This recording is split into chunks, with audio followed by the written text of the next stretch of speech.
बंदी छोड़ सतगुरु रामपाल जी परमेश्वर जी की जय हो। परमपिता परमात्मा सारी सृष्टि के रचनहार कुल मालिक असंख्य ब्रह्मांडों के स्वामी जगत गुरु तीनों लोकों में प्रवेश करके सबका भरण पोषण करने वाले राजाधिराज आत्माधार नाथों के नाथ देवों के देव महादेव सर्वेश्वर महेश्वर मृत्युंजय अजरो अमर आदि अनादि सनातनी प्रभु जगत पिता जगदीश्वर श्री श्री 1008 की उपाधि के वास्तविक अधिकारी अकाल मूर्त शब्द स्वरूपी राम वासुदेव सर्वगतम ब्रह्म परम पूज्य प्रथम पूज्य परम संत परम पुरुष परम धनी परम दयालु सत्य कबीर हक्का कबीर अल्लाह अकबर बाखबर अल्लाह ताला जगत के तारणहार जगत के मुक्तिदाता जगत के जगन्नाथ हारे के सहारे हिंदुओं के राम मुसलमानों के अल्लाह सिखों के वाहिगुरु ईसाइयों के मसीह दया के सागर दयानिधि करुणा के सागर करुणानिधि स्वयंभू परिभू संकट मोचन कष्ट हरण मंगल करण दुख भंजन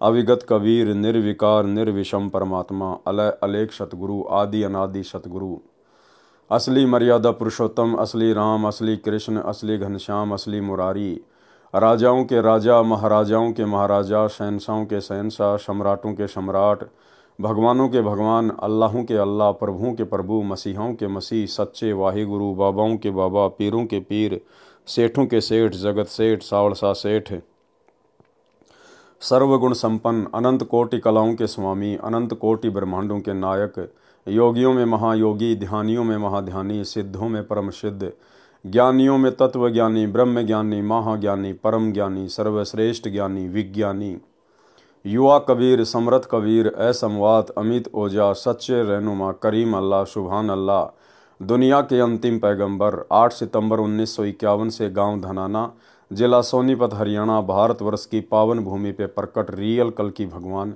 श्री नारायण साकार हरि श्री बाबा साहेब शौद स्वरूपी राम संत शिरोमणि सतगुरु रामपाल जी परमेश्वर जी के चरण कमल में साध संगति से जुड़े हुए देश विदेश से हम सभी सत्सेवक भाई बहनों का अनंत कोटि दंडवत प्रणाम। सत्साई भाई और बहनों, दया पूज्य गुरुदेव भगवान की सतगुरु रामपाल जी परमेश्वर जी की सारी सृष्टि को रचने वाले एकमात्र कल की भगवान की जिनके विशेष आशीर्वाद से शुभ आशीर्वाद से आप और हम सभी सत्सेवक भाई बहन साध संगति से जुड़कर अपनी आत्मा के कल्याणार्थ हेतु गुरुदेव के तत्व ज्ञान को आधार बनाकर दृढ़ता के साथ सतलोक की ओर मुख करके अपनी भक्ति पर लगे हुए हैं। भाई और बहनों, साध संगतियों का नसीब होना गुरुदेव भगवान की बहुत बड़ी रजा होती है। चारों युगों में केवल कलयुग की बिचली पीढ़ी में ही साध संगति गुरुदेव भगवान अपनी विशेष रजा और आशीर्वाद से शुरू करवाते हैं, क्योंकि कलयुग की बिचली पीढ़ी का यही वो समय होता है जिस समय आत्माएं गुरु को परमात्मा के रूप में हृदय और आत्मा से स्वीकार करके अपनी भक्ति को सफल कर सकती हैं। और गुरु को ही परमात्मा मानने की प्रोसीजर केवल साध संगति से ही परमात्मा हर कलयुग की बिचली पीढ़ी में शुरू करवाते हैं। आने वाले समय में तो पूरा विश्व साध संगति से जुड़ेगा। आज जो मर्यादा जो नियम गुरु के प्रति जो भाव श्रद्धा लगन निष्ठा समर्पण आप और हम सत्सेवक भाई बहनों की बन चुकी है, इसी प्रकार से पूरा विश्व गुरुदेव भगवान की भक्ति करेगा। लेकिन आप और हमारा परम सौभाग्य विशेष रजा बख्शी गुरुदेव भगवान ने कि हमें परमेश्वर ने सबसे पहले साध संगति से जोड़ा।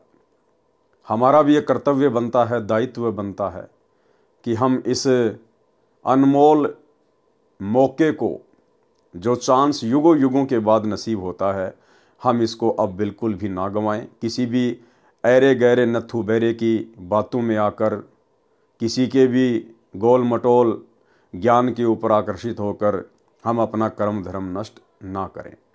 तो भाइयों और बहनों, गुरुदेव के कर कमल से लिखित पवित्र ग्रंथ कबीर सागर के सरलार्थ के ऊपर वीडियो बनाने की श्रृंखला जारी है। इसी श्रृंखला में आज हमारा ये 56 नंबर का वीडियो है। प्रत्येक वीडियो में सतगुरुदेव भगवान के आशीर्वाद से हमें कुछ न कुछ अवश्य सीखने को मिलता है, नई नई जानकारियाँ प्राप्त होती हैं, जो जानकारियाँ हमारे विश्वास को भक्ति पर दृढ़ करती हैं।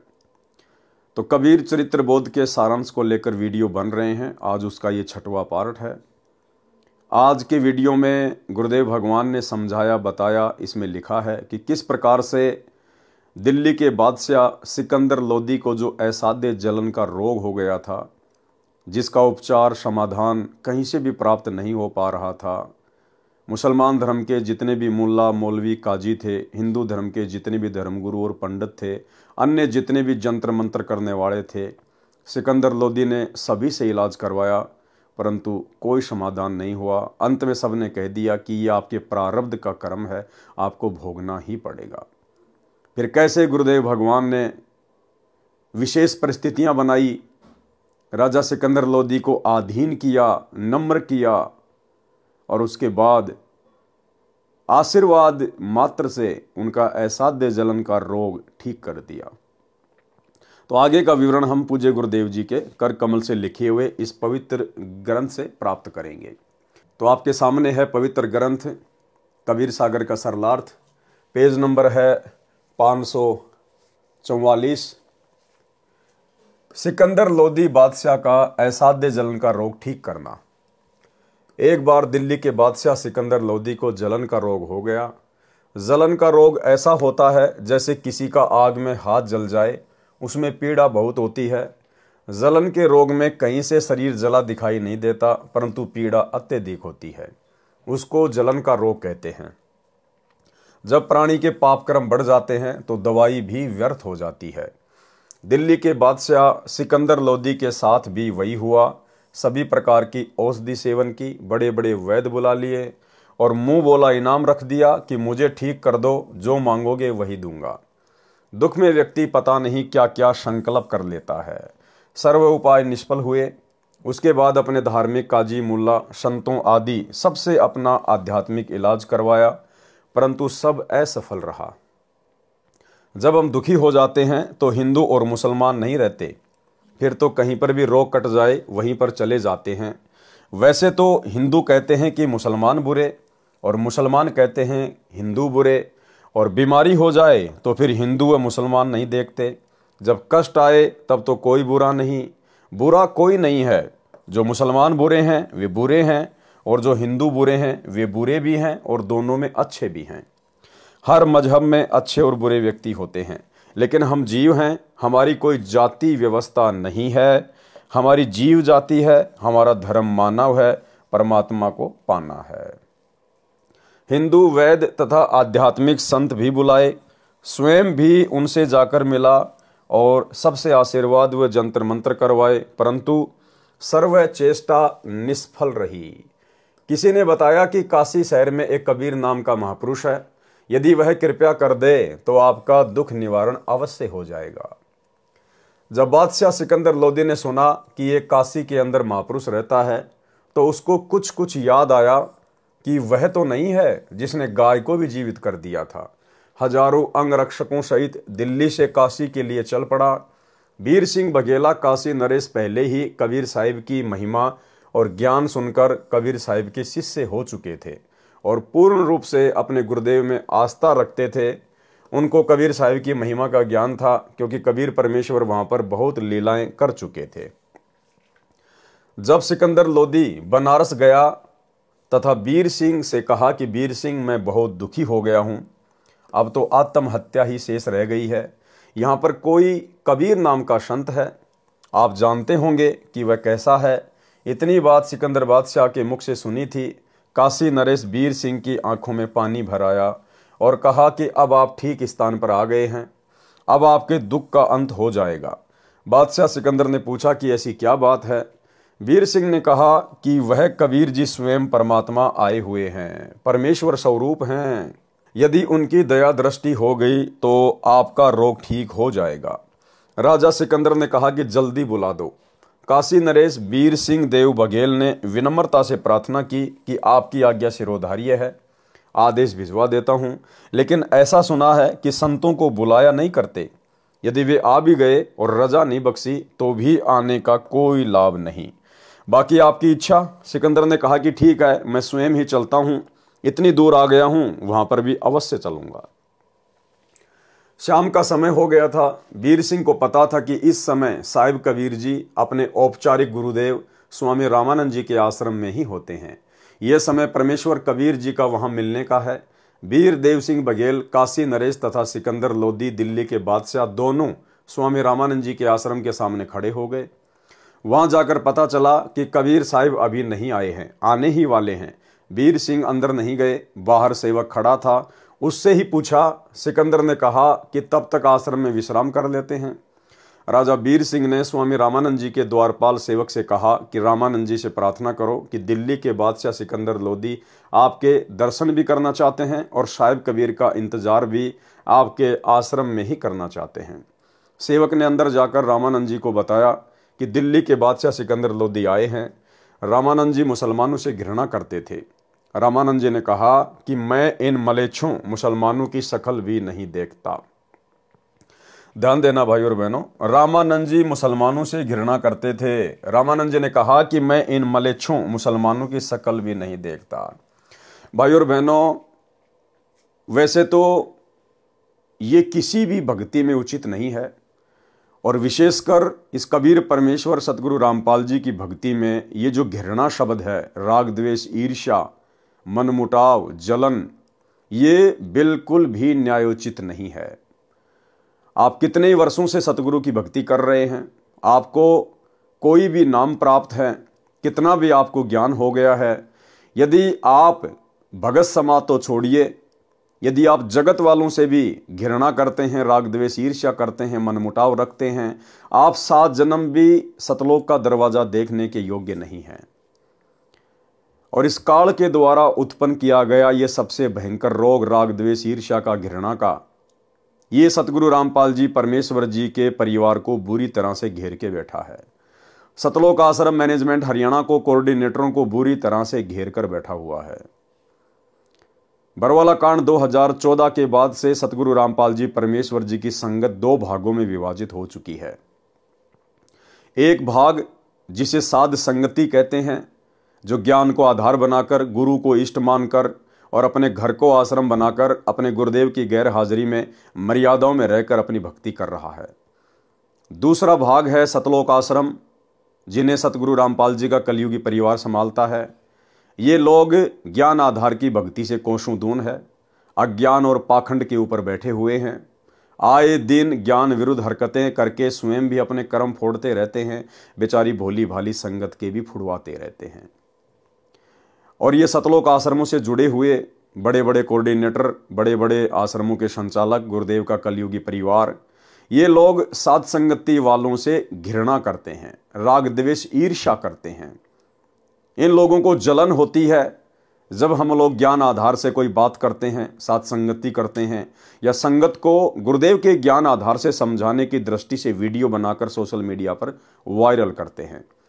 ये लोग घृणा करते हैं, राग द्वेष ईर्ष्या करते हैं, जो इनके पतन का सबसे बड़ा कारण है, सबसे बड़ा कारण है।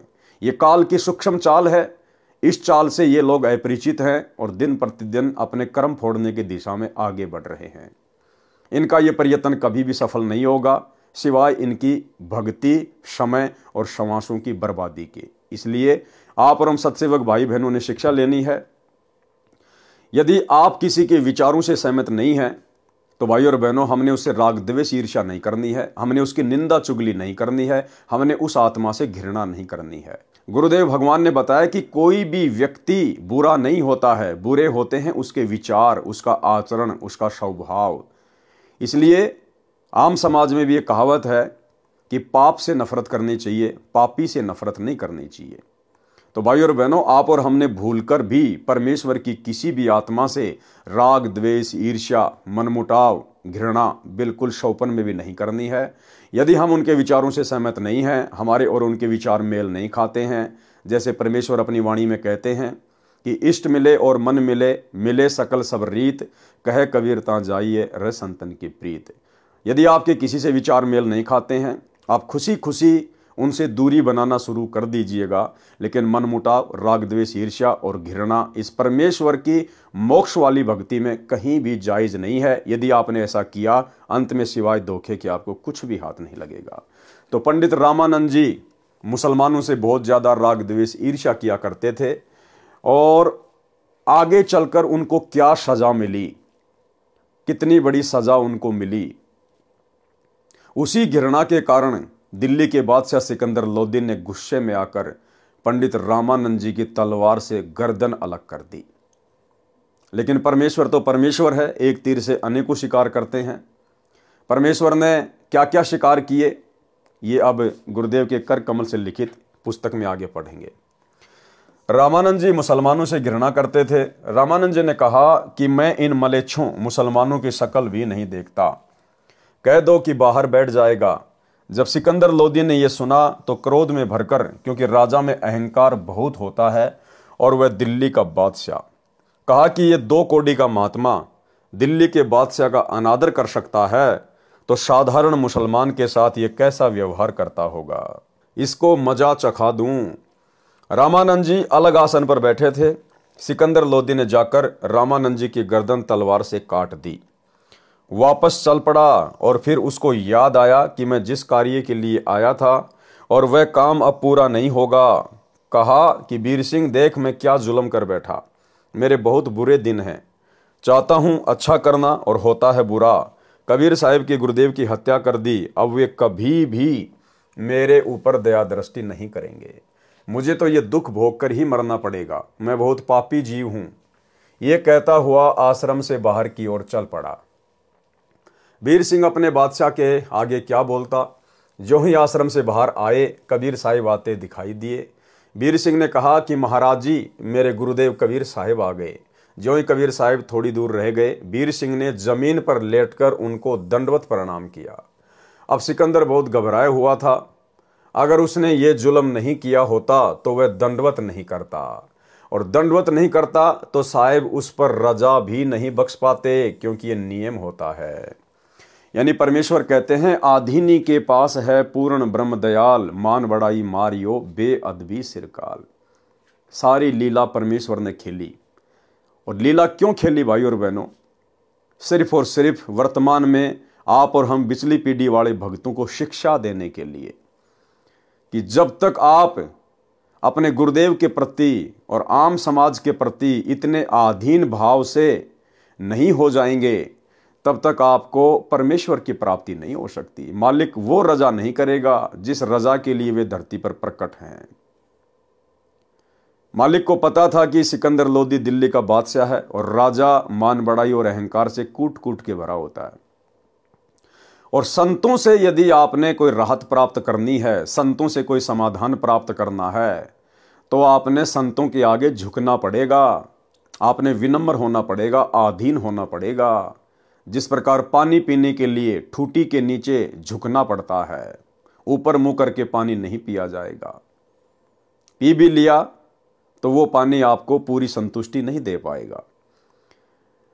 तो कबीर परमेश्वर जी ने अपनी प्यारी आत्मा सिकंदर लोदी का जलन का असाध्य रोग ठीक करना था। अपनी महिमा भी उन्होंने जो है वो प्रकट करवानी थी। आप और हमारे लिए वर्तमान में एक संदेशा भी देना था, परमेश्वर ने उदाहरण भी पेश करना था। और उस घटना को परमेश्वर ने जन्म दिया।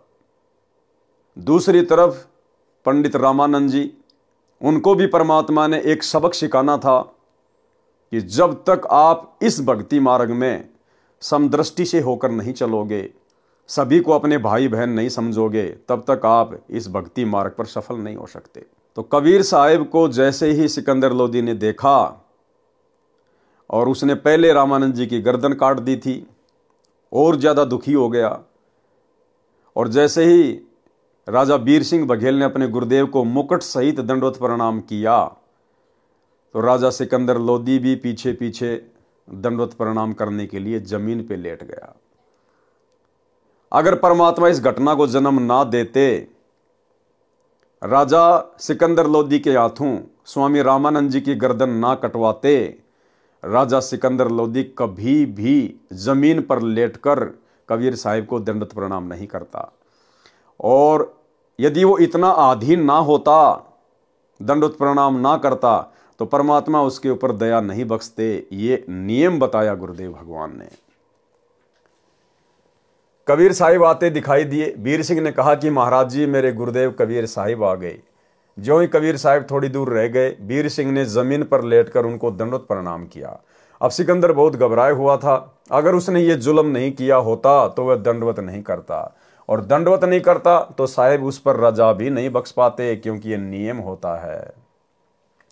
अति आधीन दीन हो प्राणी, ताते कहिए ये अकथ कहानी, ऊंचे पात्र जल ना जाई, ताते नीचा हुजे भाई।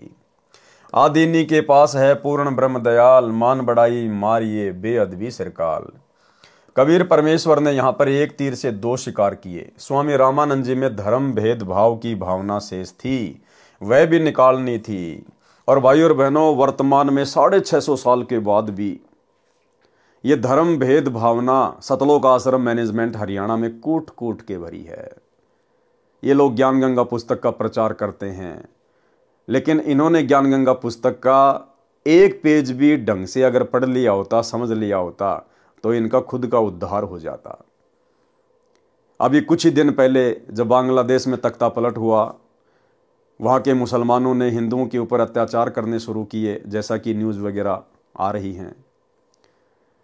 हमारे देश के जो हिंदू भाई हैं, जिनको आध्यात्मिक ज्ञान नहीं है, तत्व ज्ञान नहीं है, धर्म और जाति मजहबों की जंजीरों में जकड़े हुए हैं काल प्रेरणा से, तो यहाँ के विश्व हिंदू परिषद और बजरंग दल वालों ने मध्य प्रदेश में और अन्य जगह पर रैलियां निकाली, धरने निकाले, सभाएं की, विरोध प्रदर्शन किया।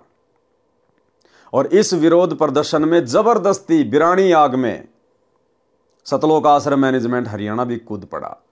देवास और मंदसौर के आसपास के भक्तों को मुसलमानों के विरोध में बजरंग दल वालों के साथ में बैठा दिया गया, वहां के कोऑर्डिनेटरों के द्वारा। अरे भैया, हम तो परमेश्वर के बच्चे हैं। अरे आप और हमारा धर्म ना हिंदू है, ना मुसलमान, ना सिख, ना ईसाई। हम पैदा जरूर हिंदू मुस्लिम सिख ईसाई धर्मों में हुए हैं, लेकिन आज हमें असली धर्म की परिभाषा का ज्ञान हो गया। आज हम असली मानव धर्म से जुड़ चुके हैं। जीव हमारी जाति है, मानव धर्म हमारा, हिंदू मुस्लिम सिख ईसाई धर्म नहीं कोई न्यारा। इसके बावजूद भी सतलोक आश्रम मैनेजमेंट हरियाणा मुसलमानों के विरोध में और हिंदुओं के पक्ष में खड़े होकर और रैलियों में जगत वालों के साथ बैठे हैं। ये होता है धर्म भेदभाव।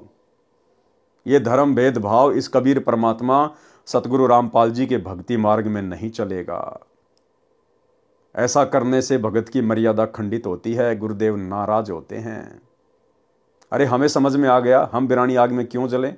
जिनको अभी तक ये बातें समझ में नहीं आई हैं, वो लड़ो मरो जलो, हमें क्या लेना देना। लेकिन जबरदस्ती काल प्रेरणा से सब कुछ ये हुआ।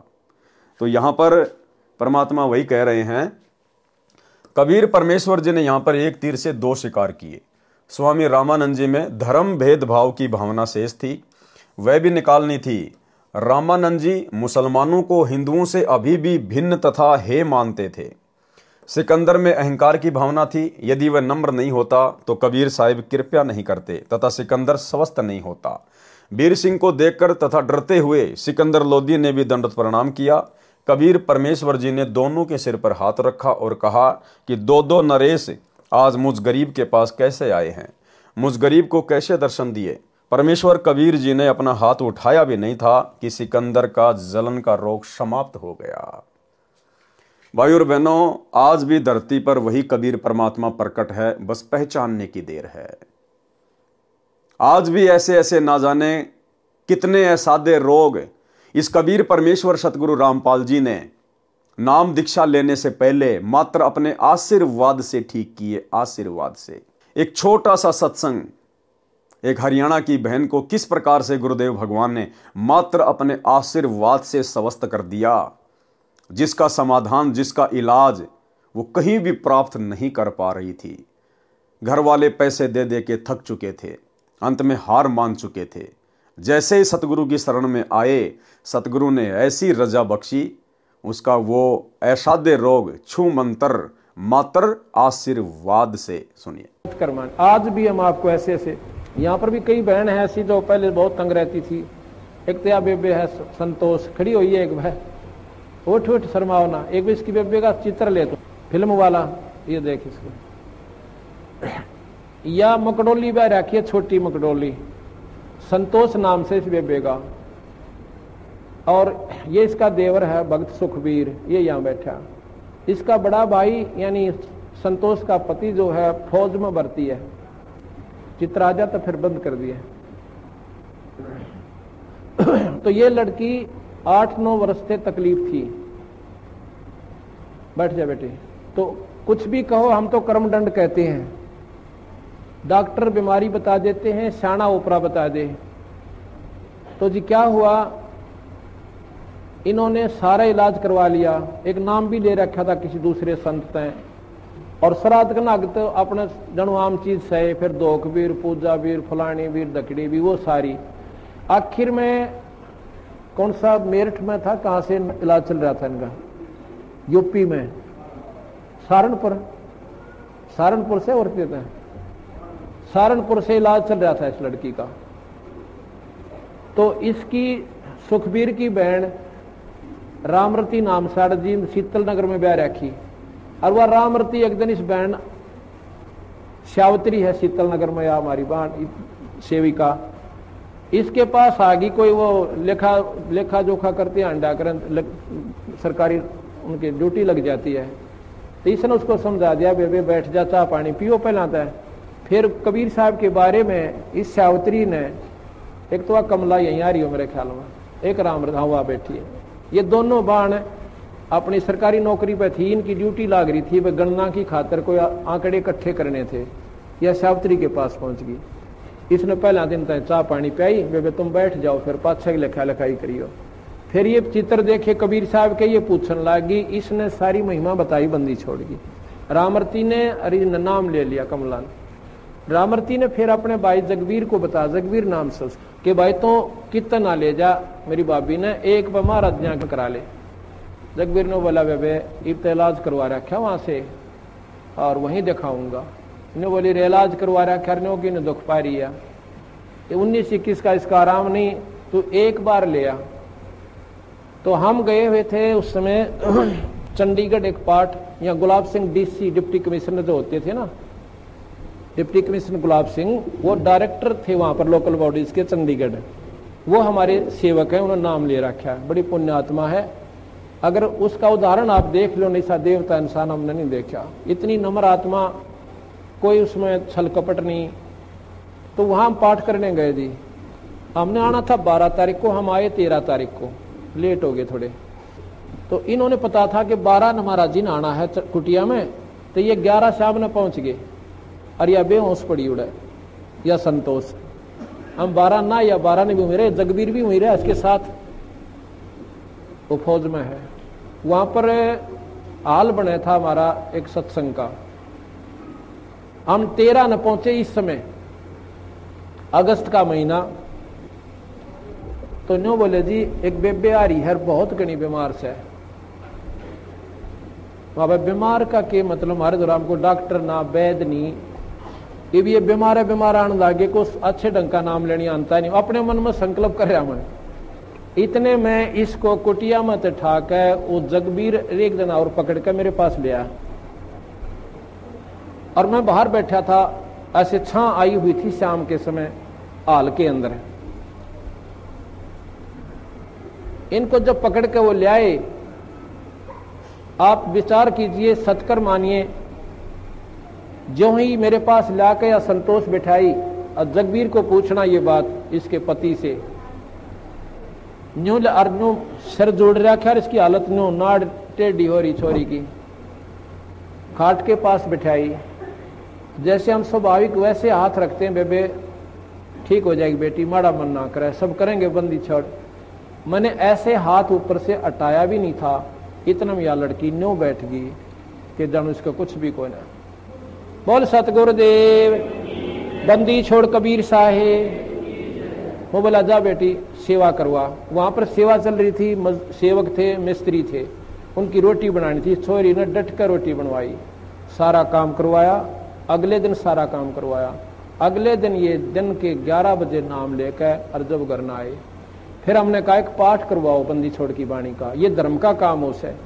तो जिस दिन ये पाठ प्रकाश हुआ इनका, मैं जाता हूं पिछले दिन, जिस दिन पाठ प्रकाश हुआ इसका फिर गड़बड़ होगी एक बवाई, और या दर्द पड़ी और गिर के आप पाप बोला है। मैं गया जो बताई ना सुखबीर नरेंद्र की मार ने, और सारे पड़ोसी उड़ोसी वो सारी इकट्ठी होगी। अब के बोल रहे हैं वो पेतरिन के, एक तो बूढ़ा मर रहा था, ताऊ है दादा, अरे एक उसका लड़का छोटा सा उम्र का 12, 13, 14 साल की उम्र का, वो मर रहा है। और जब पहला न्यो क्या करता, तुमने खोऊंगा धरती पर तय, थारा न्यो कर दूंगा, थारा नाश करूंगा, मेरा हक दे दो फलान। उस दिन वो के बोलिया, मैं तने नाटू था निर्भाग, तुम आज ना ले चला, बड़ा बुढ़ा आदमी मरवा दिया तने। जो बोला तू आज ना ले चला, मैं नाटू था, उनके महाराज जी का नाम ले लिया ही, मारी उड़ा पार बसावक होला। अन्य बोला तो अब आई आज तो हम थारा आगे गलती तय, आज पाछा हम तो बड़ा को नहीं, पर ने बोला जावांगे कि थारी रोखाड़ करया करांगे खेता में। जब बोल सतगुरु दे, इनका पेटा बनता ही बंदी छोड़ने ने दिखा था ना, कड़ा बढ़न दे वो नाड़े, अगर इनका यकीन ना होगा तो उस दिन के बाद जब 2 साल तो ऊपर हो गए इस लड़की ने बंदी छोड़ की कृपा थे इसका सोच शरीर से। बोल सतगुरुदेव। तो भाइयों और बहनों, आज भी वही कबीर परमात्मा सतलोक का शहंशाह 8 सितंबर 1951 से सतगुरु रामपाल जी के रूप में धरती पे प्रकट है, बस पहचानने की देर है। मुझ गरीब को कैसे दर्शन दिए? परमेश्वर कबीर जी ने अपना हाथ उठाया भी नहीं था कि सिकंदर का जलन का रोग समाप्त हो गया। सिकंदर लोदी की आंखों में पानी आ गया। संत के सामने ये मन भाग जाता है और यह आत्मा ऊपर आ जाती है, क्योंकि परमात्मा आत्मा का साथी है। अंतर्यामी एक तुम आत्म के आधार, आत्मा का आधार कबीर भगवान है। स्वामी रामानंद जी को जीवित करना। सिकंदर लोदी ने पैर पकड़कर छोड़े नहीं और रोता ही रहा। परमेश्वर जानी जान होते हुए भी कबीर साहिब ने सिकंदर लोदी दिल्ली के बादशाह से पूछा, क्या बात है? सिकंदर ने कहा कि दाता, मैंने घोर अपराध कर दिया, आप मुझे क्षमा नहीं कर सकते। जिस काम के लिए मैं आया था वह ऐसादे रोग तो आपके स्पर्श मात्र से ठीक हो गया, इस पापी को क्षमा कर दो। कबीर साहिब ने कहा, क्षमा कर दिया, ये तो बता कि क्या हुआ? सिकंदर ने कहा कि आप क्षमा कर ही नहीं सकते, मैंने ऐसा पाप किया है। कबीर साहिब ने कहा कि क्षमा कर दिया। सिकंदर ने फिर कहा कि सच में माफ कर दिया। कबीर साहिब ने कहा कि हाँ, माफ कर दिया, अब बता क्या कष्ट है? सिकंदर ने कहा कि दाता, मुझ पापी ने गुस्से में आकर आपके गुरुदेव का सिर कलम कर दिया, और फिर सारी कहानी बताई। कबीर साहिब बोले, कोई बात नहीं, जो हुआ प्रभु इच्छा से हुआ है। आप स्वामी रामानंद जी का अंतिम संस्कार करवा कर जाना, नहीं तो आप निंदा के पात्र बनोगे। परमेश्वर कबीर साहिब जी नाराज नहीं हुए। सिकंदर लोदी ने वीर सिंह के मुख की ओर देखा और कहा कि वीर सिंह, ये तो वास्तव में भगवान है। देखिए, मैंने गुरुदेव का सिर काट दिया और कबीर जी को क्रोध भी नहीं आया। वीर सिंह चुप रहा और साथ साथ हो लिया और मन ही मन में सोचता है कि अभी क्या है, अभी तो और देखना, ये तो शुरुआत है। कबीर परमेश्वर जी द्वारा शिष्यों की परीक्षा लेना, यानी 650 साल पहले परमेश्वर के 64 लाख शिष्य हो गए थे, और 64 के 64 लाख शिष्य केवल चमत्कारों को देखकर अद्वितीय आध्यात्मिक लाभ प्राप्त करके, ना कि ज्ञान को आधार बनाकर जुड़े हुए थे। और जो व्यक्ति भक्ति मार्ग पर ज्ञान को आधार बना के नहीं जुड़ता है, भक्ति नहीं करता है, वो अवश्य गलती करता है, क्योंकि ये भक्ति मार्ग है, ये ज्ञान मार्ग है। तो 64 के 64 लाख शिष्य परमेश्वर की एक परीक्षा में फेल हो गए। क्या थी वो परीक्षा? देखिए, कबीर परमेश्वर जी द्वारा शिष्यों की परीक्षा लेना। बंदी छोड़ कबीर परमेश्वर जी द्वारा अनेकों अनहोनी लीला करने से प्रभावित होकर 64 लाख शिष्य बने थे। परमेश्वर तो भूत भविष्य तथा वर्तमान की जानते हैं। उनको पता था कि ये सब चमत्कार देखकर तथा इनको मेरे आशीर्वाद से हुए भौतिक लाभों के कारण मेरी जय जयकार कर रहे हैं। इनको मुझ पर विश्वास नहीं है कि मैं परमात्मा हूँ, परंतु देखा देखी कहते अवश्य हैं कि कबीर साहिब जी हमारे सदगुरु जी तो स्वयं परमात्मा आए हैं, अपने लाभ भी बताते हैं। कबीर गुरु मानुष कर जानते, ते नर कहिए अंध, ओवें दुखी संसार में आगे यम के फंद। कबीर गुरु को मानुष जो गिने और चरणामृत को पान, ते नर नरक में जाएंगे युग युग बने समान। भाई और बहनों, आदरणीय गरीबदास जी महाराज जी ने ये वाणियां खाली टाइम पास के लिए नहीं लिखी हैं, मनोरंजन के लिए नहीं लिखी हैं। आदरणीय गरीबदास जी आप और हम पिछली पीढ़ी वाले भक्तों को आगाह करना चाहते हैं कि नालायकों, बिचली पीढ़ी में जब वो 5505 वाला समय आएगा, उस समय मेरा सतगुरु कबीर परमात्मा जो मुझे छुड़ानी के खेतों में आके मिला था जिंदा बाबा के रूप में, वही मेरा सतगुरु आगे चलकर दिल्ली मंडल में आएगा। सतगुरु दिल्ली मंडल आईसी, सूती धरनी सुम जगाईसी। तो आज दिल्ली मंडल में कौन आए हैं? सतगुरु रामपाल जी। तो सतगुरु रामपाल जी कौन हुए? गरीबदास जी के सतगुरु। और गरीबदास जी के सतगुरु कौन थे? खुद कबीर भगवान। तो कौन हुए सतगुरु रामपाल जी? खुद कबीर परमात्मा।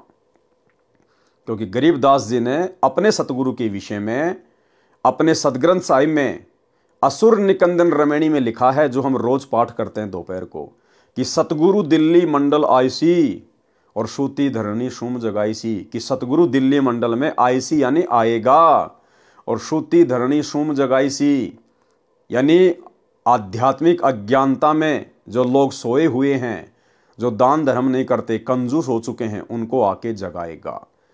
तो सतगुरु कौन हुए? गरीबदास जी के सतगुरु स्वयं कबीर परमात्मा आज सतगुरु रामपाल जी के रूप में धरती पे प्रकट हैं।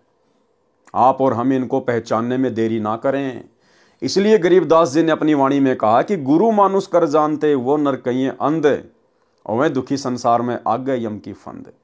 यदि आप मेरे सतगुरु को, जो कि तुम्हें भी अपनी शरण में लेगा पिछली पीढ़ी में, अगर आपने उनको एक मानुष मान लिया, माँ के गर्भ से जन्म लेकर आया हुआ गांव धनाने का रामपाल जाट मान लिया, तो गरीबदास जी कहते हैं तुम तो अंधे की श्रेणी में गिना जाओगे। वे नर कहिए अंध, और ओमें दुखी संसार में आ गए यम के फांद। क्योंकि गुरु को मानुष मानने वाला मोक्ष प्राप्त नहीं कर सकता। मोक्ष प्राप्त नहीं करेगा तो यही 84 लाख योनियों में रह जाएगा, जन्म और मरण में रह जाएगा, तो दुख ही दुख उठाएगा। भाई और बहनों, मौका है आज अपने गुरुदेव को परमेश्वर मानकर इस काल के असंख्य कष्टों से छुटकारा प्राप्त करने का। अन्यथा ये गोल्डन चांस फिर हमें ना जाने कब मिलेगा। मिले तो मिले, ना तो ना मिले, क्योंकि परमात्मा हर बार मौका नहीं देता है। और भी असंख्यों आत्माएं हैं परमेश्वर ने जिनको भी अपनी शरण में लेना होता है, भक्ति की कलम चढ़ानी होती है। आज सहज में परमात्मा हमें मिल गया, आज हमें सहज में मोक्ष मिलने जा रहा है। आवश्यकता है तो ज्ञान को आधार बनाकर और गुरु को परमात्मा मानकर भक्ति करने की। ये गलती भाई और बहनों आज हम बिल्कुल भी ना करें।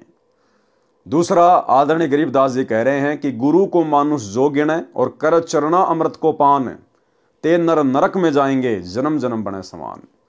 यानी आपने उस तत्वदर्शी संत को गुरु भी धारण कर लिया, और यदि आप लोगों की देखा देखी रोजाना उनका चरणामृत भी ले रहे हो और गुरु को मान रहे हो, मानुष माँ के गर्भ से जन्म लिया हुआ, तो भी आप पार नहीं हो सकते। और पार नहीं होगे तो 84 लाख योनियों में जाओगे, जन्म जन्म बने समान, यानी कुत्ते की योनि प्राप्त करोगे।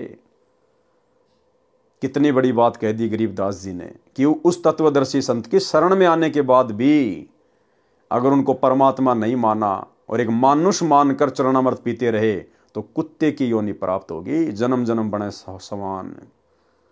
और आज सात संगत से जुड़े हुए सत्सेवक भाई बहनों को छोड़कर सतलोक आश्रमों से जुड़ी हुई 90% संगत सतगुरु रामपाल जी को मानुष मानकर ही चरणामृत लेती है।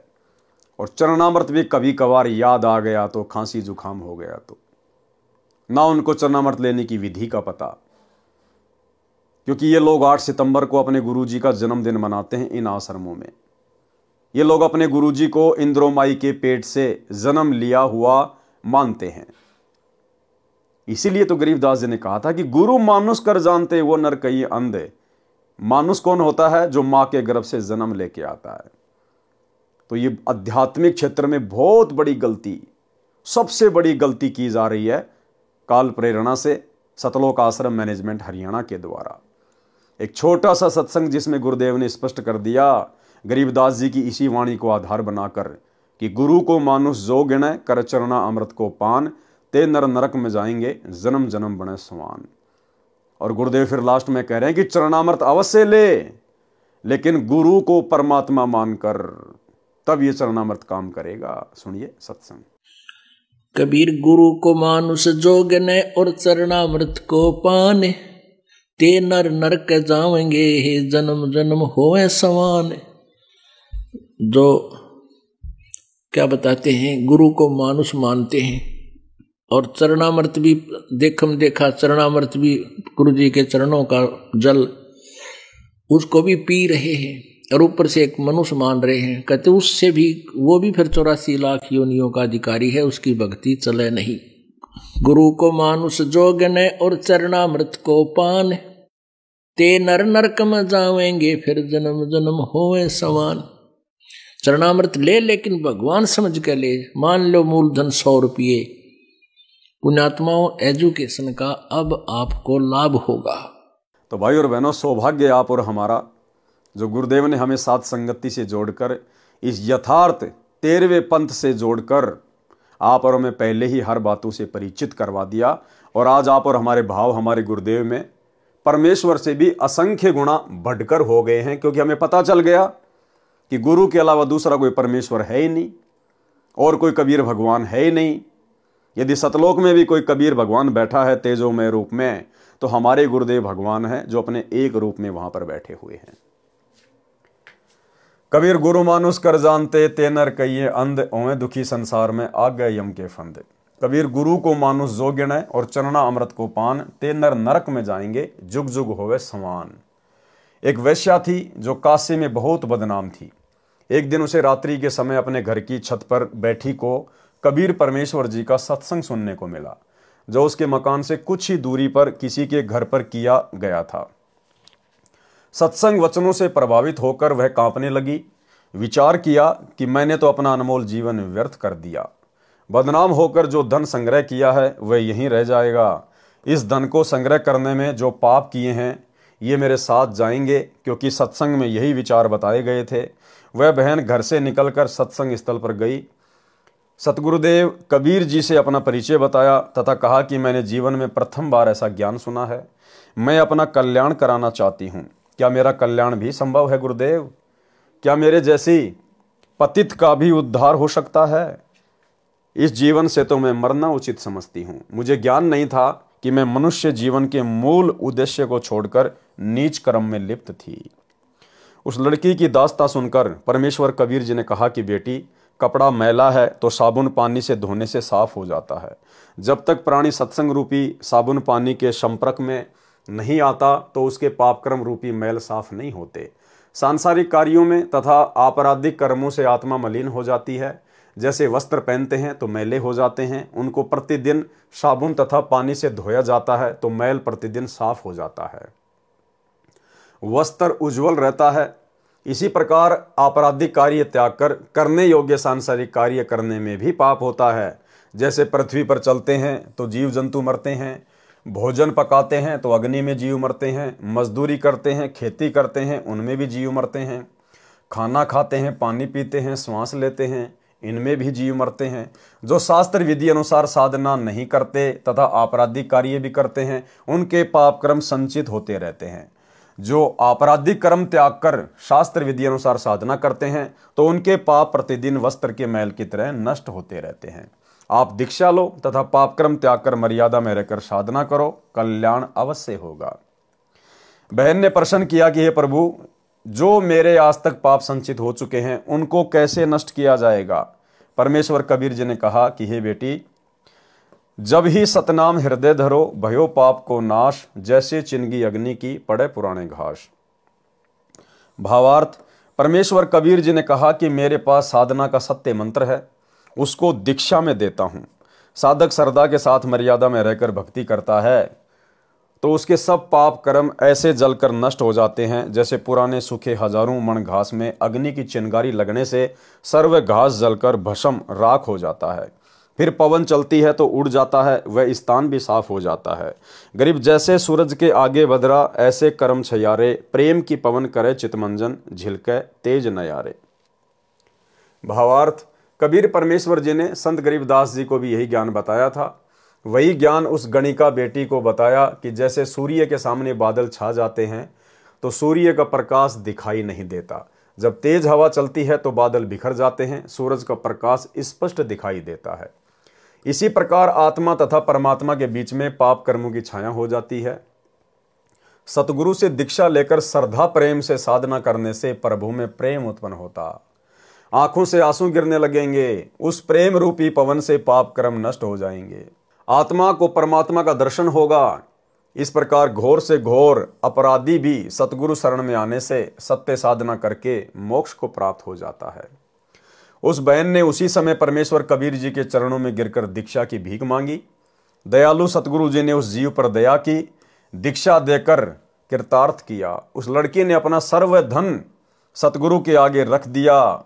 देखो भाई और बहनों, ध्यान दो, जब गणिका बहन ने परमात्मा से दीक्षा प्राप्त की, दीक्षा प्राप्त करने के बाद उस गणिका बहन ने जो भी उल्टे सीधे कुकर्म करके वैश्यावर्ती का धंधा करके जो धन कमाया था, वो सारा का सारा धन उसने अपने गुरुदेव के चरणों में समर्पित कर दिया।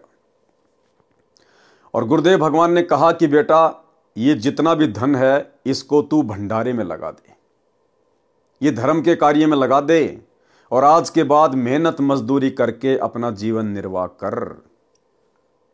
तो भाई और बहनों, आज भी वही बात है, आज भी वही भगवान है, वही नियम मर्यादा है, वही भक्ति मार्ग है। यदि सतगुरु की शरण में आने से पहले आपने किसी भी अनैतिक कार्य से धन संग्रह किया है, और यदि वो धन आपके पास में है, तो वो धन आपने अपने गुरुदेव के चरणों में समर्पित कर देना चाहिए। गुरुदेव की गैर हाजिरी में किसी भगत को समर्पित नहीं करना चाहिए। भगत को समर्पित करने से पाप नहीं कटेगा। जैसे वर्तमान में गुरुदेव भगवान की गैर हाजिरी में उनके कलयुगी बेटा बेटी, भाई बंधु, रिश्तेदार, कोऑर्डिनेटर, इन लोगों के द्वारा संगत से जो धन लिया जाता है ज्योति पाठ और दान के रूप में, आज वो धन संगत के उल्टे कर्म फोड़ रहा है। क्योंकि गुरुदेव का परिवार, ये कोऑर्डिनेटर सब के सब कुपात्र हैं, ये दान धर्म लेने के अधिकारी नहीं है। संगत भी नादान है, गुरुदेव के ज्ञान को आधार बना नहीं पा रही, और इन लोगों को धन देकर, दान देकर उल्टा पाप का भागी बन रही है। और वे कुपात्र उस दान का उन्हीं की आंखों के सामने दुरुपयोग कर रहे हैं, स्टेडियम बनाकर, राजनीति में लगाकर, गुंडों की सीबीआई जांच में लगाकर, आरक्षणों में चंदे के रूप में देकर, आश्रम में हॉस्पिटल वगैरह खोलकर, अपने समाज के लिए झूठा भाईचारा निभाने के लिए, धनाना गांव वालों के लिए फ्री में बसें चलाना, फ्री में एम्बुलेंस चलाना, गांव वालों के लिए भक्तों को मजदूर बनाकर भक्तों के ही ज्योति पाठ और दान के पैसे से रोडों की मरम्मत करना, सतलोक आश्रमों में दुनिया भर का आडंबर और पाखंड शुरू कर देना। इसलिए धन केवल अपने गुरुदेव के चरणों में ही समर्पित करना चाहिए। विशेषकर दान, ज्योति पाठ का पैसा, 10वें अंश का पैसा अपने गुरुदेव के चरणों में ही समर्पित करना चाहिए। तो यदि आप भाई बहनों ने नाम उपदेश लेने से पहले किसी भी प्रकार के अनैतिक कार्य से धन संग्रह किया हुआ है, आपने वो धन अपने गुरुदेव को निमित्त कर देना चाहिए और अपनी नेक नीति और ईमानदारी की कमाई से अपना आगे का भक्ति वाला जीवन शुरू करना चाहिए। उस लड़की ने अपना सारा धन सतगुरु के आगे रख दिया। सतगुरु जी ने कहा कि बेटी, मजदूरी करके निर्वाह कर, ये धन भंडारा करके धर्म में खर्च कर दे। सतगुरु कबीर जी की आज्ञा से धर्म भंडारा किया और सच्ची श्रद्धा से भक्ति करने लगी। अधिक से अधिक समय सत्संग सुनने में तथा सतगुरु जी की सेवा तथा दर्शन करने में व्यतीत करने लगी। जैसे जवर के उतर जाने के पश्चात व्यक्ति स्वस्थ हो जाता है तो पहले से अधिक भोजन खाता है। जवर के कारण भूख नहीं लगती थी, परंतु जवर उतर जाने के पश्चात स्वस्थ व्यक्ति दिन में कई कई बार भोजन खाता है। इसी प्रकार उस भूखी आत्मा को सत्संग सुनने तथा सतगुरु के दर्शन करने की अत्यधिक भूख लगती है। वही दशा उस बहन की हो गई थी। सतगुरु कबीर जी के शिष्य विवेकहीन थे। वे केवल लाभ मिलने के कारण ही सत्संग में आते थे, ज्ञान पर अमल नहीं करते थे। क्या कह रहे हैं परमात्मा कि 650 साल पहले सतगुरु कबीर जी के जो भगत थे, अनुयायी थे, वो विवेकहीन थे। उनको बहुत सारे लाभ मिले, इसलिए वो भक्ति पर जुड़े हुए थे, बाकी ज्ञान को आधार किसी ने नहीं बनाया हुआ था। और भाई और बहनों, 650 साल पहले तो चलो भाई, उस समय गुरुदेव भगवान खुद एक अनपढ़ व्यक्ति की भूमिका निभा रहे थे। शास्त्रों से हमारे को ये प्रमाण नहीं दिखा पा रहे थे। वो ठीक का समय भी नहीं था। परमात्मा ने आत्माओं को पूर्ण मोक्ष भी प्राप्त नहीं करवाना था। ये वर्तमान का समय गुरुदेव ने निश्चित किया हुआ था। इसलिए उस समय तो आत्माएं विवेकहीन हो सकती थी, लेकिन वर्तमान में गुरुदेव भगवान ने, उसी कबीर परमात्मा ने भला पिछले 30 वर्षों से क्या कमी छोड़ दी। कौन से धर्म का कौन सा धर्म ग्रंथ नहीं दिखाया। अपने परमेश्वर होने के विषय में, पूर्ण संत होने के विषय में क्या क्या प्रमाण नहीं दिखाए, क्या क्या सुख नहीं दिए जो परमेश्वर देता है। उसके बाद भी 90% संगत जो सतलोक आश्रमों से जुड़ी हुई है, 650 साल पहले से भी कहीं ज्यादा विवेकहीन है, बुद्धिहीन है। आज 2014 गुरुदेव के जेल जाने के बाद इस संगत ने ना जाने कितने पाखंड, कितने आडंबर, कितने भक्ति विरुद्ध कुकर्मों में जानबूझकर काल प्रेरणा से अपना पैर फंसा रखा है। इनके कुकर्म दास आपको हर बार गिनाता रहता है। भाई और बहनों, आप और हमारा सौभाग्य जो गुरुदेव ने आप और हमारे ऊपर ज्ञान की दया बख्शी।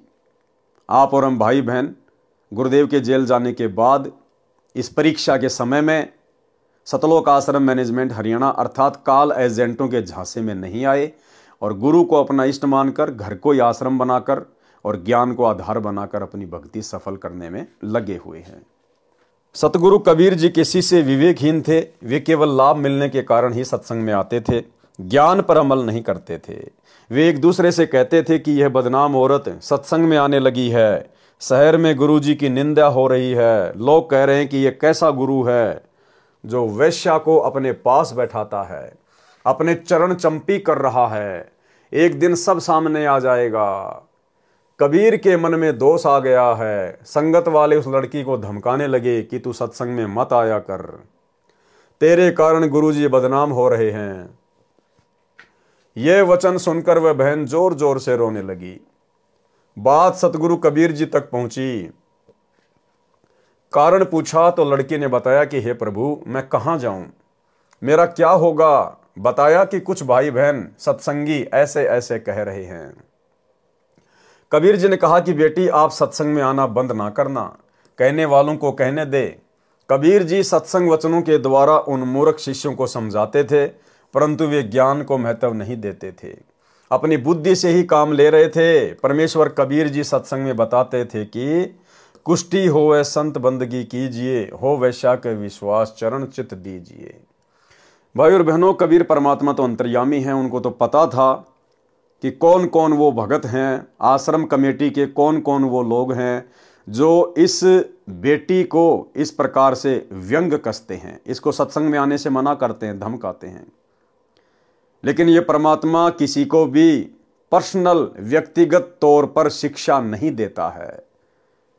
जो पूर्ण संत होता है वो सार्वजनिक तौर पर सत्संगों के माध्यम से ही समझाने का प्रयास करता है। तो ये पता होने के बावजूद भी परमेश्वर ने उन व्यक्तियों को अलग से ना समझाकर कि कहीं मैं इनको अलग से समझाऊं और ये मेरी बात का बुरा मानकर कहीं भक्ति से दूर ना हो जाएं, क्योंकि जीव की औकात परमेश्वर के सामने है। इसलिए गुरुदेव ने सार्वजनिक तौर पर सामूहिक रूप से सत्संग में कहा कि भाई कुष्ठी होवे संत बंदगी कीजिए और हो वैश्या के विश्वास चरण चित दीजिए। अगर किसी व्यक्ति को भयंकर रोग हो रहा है, कोढ़ हो रहा है, कुष्ठ रोग, तो भी उसे घृणा ना करना, नफरत ना करना, परमेश्वर की आत्मा जानकर उसकी सेवा करना, प्यार प्रेम के साथ उससे बातें करना। वो मालिक की शरण में आ गई है, धीरे धीरे भक्ति करेगी, बुरे कर्म त्यागेगी, पाप कर्म कटेंगे तो रोग भी कटेगा। आप उसे घृणा करोगे तो वो कहां जाएगी, और ज्यादा दुखी हो जाएगी। और यदि वैश्या भी अपना नीच कर्म त्याग कर सतगुरु की शरण में आ जाए तो उसे भी अपनी बहन बेटी की नजर से ही देखना है, उसे वैश्या की दृष्टि से नहीं देखना, अपनी बहन बेटी की नजर से ही देखना है। उसके चेहरे को देखकर निर्णय मत करना। गुरुदेव ने सामूहिक रूप से समझाया। आज वर्तमान में भी भाई और बहनों ये परमात्मा सामूहिक रूप से ही समझा रहा है। गुरुदेव तो अंतर्यामी है, उनको पता है कि मेरा परिवार, मेरे बेटा बेटी, भाई बंधु रिश्तेदार, ये कोऑर्डिनेटर, ये आश्रम संचालक जो विवेकहीन है, बुद्धिहीन है, और किस कदर ये मेरी भोली भाली संगत को बरवाला कांड के बाद दुनिया भर की राजनीति करवाकर, स्टेडियम बनवाकर, गुंडों की सीबीआई जांच में शामिल करवाकर आरक्षणों में मेरी संगत को बैठाकर, चंदे के रूप में करोड़ों रुपया आरक्षण वालों को देकर, समाज के लिए जांट भवन बनवाकर, ना जाने क्या क्या कुकर्म इन्होंने गुरुदेव के जाने के बाद किए हैं, संगत से करवाए हैं। क्या ये सारे कुकर्म गुरुदेव के परिवार की सहमति के बिना हो सकते हैं? कदापि नहीं हो सकते।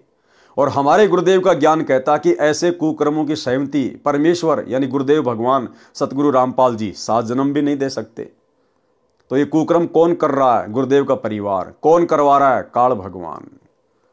इसके बावजूद भी गुरुदेव किसी का पर्सनल नाम नहीं लेते और हिसार जेल से आने वाले विशेष संदेशों में गुरुदेव सामूहिक तौर पर समझाते हैं।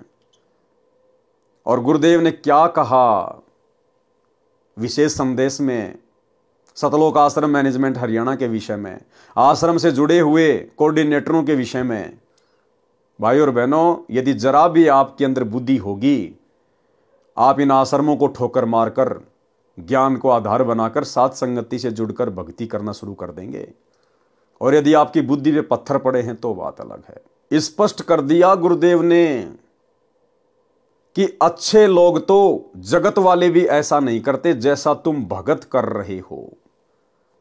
यानी हिसार जेल में बैठा हुआ परमात्मा सब कुछ देख रहा, वो अंतर्यामी है कि मेरी संगत तो आम जगत वाले लोगों से भी गई गुजरी हो चुकी है। मेरा परिवार तो काल की गोद में बैठा ही बैठा है, लेकिन ये संगत भी मेरे परिवार की गोद में बैठी हुई है, मेरे ज्ञान को बिल्कुल भी आधार नहीं बना रही है। तो गुरुदेव कह रहे हैं कि अच्छे व्यक्ति तो जगत वाले भी ऐसा नहीं करते जैसा तुम भगत कर रहे हो। इसका क्या अर्थ है? इसका अर्थ है कि सतगुरु रामपाल जी ने सतलोक आश्रमों से जुड़ी हुई अपनी संगत को, अपने परिवार को, बेटा बेटी भाई बंधु रिश्तेदारों को, कोऑर्डिनेटरों को जगत वाले लोगों से भी गिरा हुआ घोषित कर दिया है। और फिर कोऑर्डिनेटर लोग किस प्रकार से अपनी गुरु बहनों के साथ में अश्लील हरकतें कर रहे हैं, अश्लील गंदे गंदे मैसेज कर रहे हैं। बहुत सारी बातें जो गुरुदेव ने इस 4 मिनट की ऑडियो में स्पष्ट कर दी है कि वर्तमान में इस पृथ्वी पर यदि सतगुरु रामपाल जी परमेश्वर जी का सच्चा मार्ग कहीं चल रहा है तो केवल साध संगति है। अगर ज्ञान को आधार बनाकर बुद्धि विवेक के साथ गुरु को इष्ट मानकर कहीं भक्ति हो रही है तो साध संगतियों में हो रही है। बाकी आश्रम को और आश्रम वालों को गुरुदेव ने बिल्कुल रिजेक्ट कर दिया है। सुनिए 4 मिनट का छोटा सा सत्संग। विचार करना होगा कि हम कौन है, कहां से आए। आपस में खेचातानी रखते हो अभी भी भगत हो गए। अच्छे इंसान तो जगत वाले भी ना करते ऐसा जैसे भगत कर रही है। अच्छे इंसान तो जगत वाले भी ना करते ऐसा जैसे भगत कर रही है। अच्छे इंसान तो जगत वाले भी ना करते ऐसा जैसे भगत कर रही है। किसी को छोटी सी सेवा दे देते, कोऑर्डिनेटर बना दिया, वो ने सोचा मैं खुदा बन गया। और इतना शिक्षा तो बने। मजदूर बनो सीखो, मजदूर। और कई देखा है कि कोऑर्डिनेटर या जिसकी जो भी व्यवस्था लगाई जाती है व्यवहार भी ठीक नहीं करते, धमकान लग जाते, फुरकान लग जाते। और कुछ ऐसी भी शिकायतें आई हैं जो बहन बेटियों के साथ गलत मैसेज भी डालते हैं। तो वो दुष्ट लोग ना तो कोऑर्डिनेटर के योग्य है ना वो भगत के योग्य। और कुछ ऐसी भी शिकायतें आई हैं जो बहन बेटियों के साथ गलत मैसेज भी डालते हैं। तो वो दुष्ट लोग ना तो कोऑर्डिनेटर के योग्य है ना वो भगत के योग्य। और कुछ ऐसी भी शिकायतें आई हैं जो बहन बेटियों के साथ गलत मैसेज भी डालते हैं। तो वो दुष्ट लोग ना तो कोऑर्डिनेटर के योग्य है ना वो भगत के योग्य। तो ऐसा तो संगत माई कुसंगत उपजेगी और ऐसी कुसंगत होगी फिर हम रखेंगे नहीं उसको खेत में। किसान उस कुबाड़ को पाड़ कर खेत तो बाहर फेंक देता है तो उसको आप मिशन से निकाल दिया जाया करेगा। सुधर जाओ, एक के नहीं सुनी जाया करती थी। सामूहिक शिक्षा दी जाती है, अमल कर लो इन पे। कर्म बतेरे फोड़ लिए, इस ज्ञान का असर क्या हुआ? थोड़ा सा सुख होते हो फिर पक्के एजेंट काल के बन जाते हैं। बकवाद वही करनी, भगवान से दूर हो जाना। थोड़ा सा सुख होते हो फिर पक्के एजेंट काल के बन जाते हैं। बकवाद वही करनी, भगवान से दूर हो जाना। थोड़ा सा सुख होते हो फिर पक्के एजेंट काल के बन जाते हैं। बकवाद वही करनी, भगवान से दूर हो जाना। तो भाई और बहनों, समझदार को तो संकेत ही काफी है, बाकी भैंस के आगे कितना बीन बजाओ उनको असर नहीं पड़ने वाला। तो गुरुदेव कहते हैं कुष्टी हो वह संत बंदगी कीजिए, हो वैश्या के विश्वास चरण चित दीजिए। भावार्थ, यदि सत्संग में कोडी भी आता है तो उसको भी करबद्ध प्रणाम करना चाहिए। यदि वैश्या भी सत्संग में विश्वास के साथ आती है तो उसका सत्कार कीजिए। उसके चेहरे पर निगाह ना करके अपनी माता बहन की तरह देखें। सामने देखने की बजाय पैरों की ओर नीची नजर से देखें। ये परमात्मा ने भगत का लक्षण बताया है कि आप जब भी अपनी माता बहनों से बात करो, अपनी गुरु बहनों से बात करो, तो उनकी चेहरे की तरफ ज़्यादा एकटक ना देखकर हमने नीची गर्दन करके ही बातचीत करनी चाहिए, चाहे बहन हो चाहे भाई हो। एक नियम है, एक रूल है। इससे काल का जो दृष्टि दोष वाला रोग है वो काफ़ी हद तक भगत को नहीं लग पाएगा, बच जाएगा भगत। इसलिए परमेश्वर कहते हैं जब भी अपनी गुरु बहनों से, माताओं से आप जी बात करो या आम समाज में किसी से भी बात करो तो भगत की जो दृष्टि है वो नीचे की ओर ही होनी चाहिए। ठीक है, कभी कभार बातचीत करते एक आधी बार कुछ एक सेकंड के लिए यदि देखना भी पड़ जाए तो उसमें दोष नहीं है। वैसे नॉर्मली भगत ने नीची गर्दन करके ही माता बहनों से बातचीत करनी चाहिए। एक नियम बताया गुरुदेव ने। यदि वैश्या भी सत्संग में विश्वास के साथ आती है तो उसका भी सत्कार कीजिए। उसके चेहरे पर निगाह ना करके अपनी माता बहन की नज़र से देखें। सामने देखने की बजाय पैरों की ओर नीची नज़र से देखें। श्रीमद् भगवत गीता में अध्याय 9 श्लोक 30 में कहा है कि यदि अतिशय दुराचारी व्यक्ति भी क्यों ना हो, यदि उसका परमात्मा में विश्वास है और साधना करता है तो उसको साधु महात्मा के समान समझना चाहिए। इस प्रकार परमेश्वर कबीर जी संकेत करके उन दुर्बुद्धि शिष्यों को समझाना चाहते थे, परंतु वे लोकलाज को परमात्मा के वचनों से अधिक तवज्जो महत्व देते थे।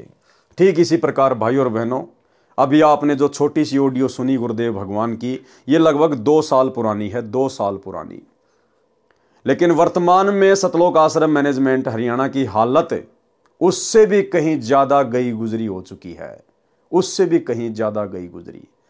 क्योंकि इन्होंने जितने भी बड़े बड़े भक्ति विरुद्ध कांड किए हैं इस ऑडियो के हिसार जेल से आने के बाद ही किए हैं, तो इनकी भी दशा वही हो चुकी है। इनकी भी जो बुद्धि है वो पूरी तरह से खत्म है, बिल्कुल साफ है। ये बिल्कुल भी विवेक से काम नहीं ले सकते हैं। इस प्रकार परमेश्वर कबीर जी संकेत करके उन दुर्बुद्धि शिष्यों को समझाना चाहते थे, परंतु वे लोकलाज को परमात्मा के वचनों से अधिक महत्व देते थे। वे खुलकर तो सतगुरु जी को कह नहीं पाते थे, परंतु उस लड़की को अवश्य वादा करते थे। एक दिन परमेश्वर कबीर जी ने शिष्यों की परीक्षा लेनी चाहिए कि देखूं तो कितने ज्ञान को समझे हैं। यदि इनको विश्वास ही नहीं है तो ये मोक्ष के अधिकारी नहीं है, ये तो मेरे सिर पर व्यर्थ का भार है। गुरुदेव भगवान ने उनकी परीक्षा लेनी चाहिए, और परीक्षा के लिए परमात्मा ने निमित्त किसको बनाया?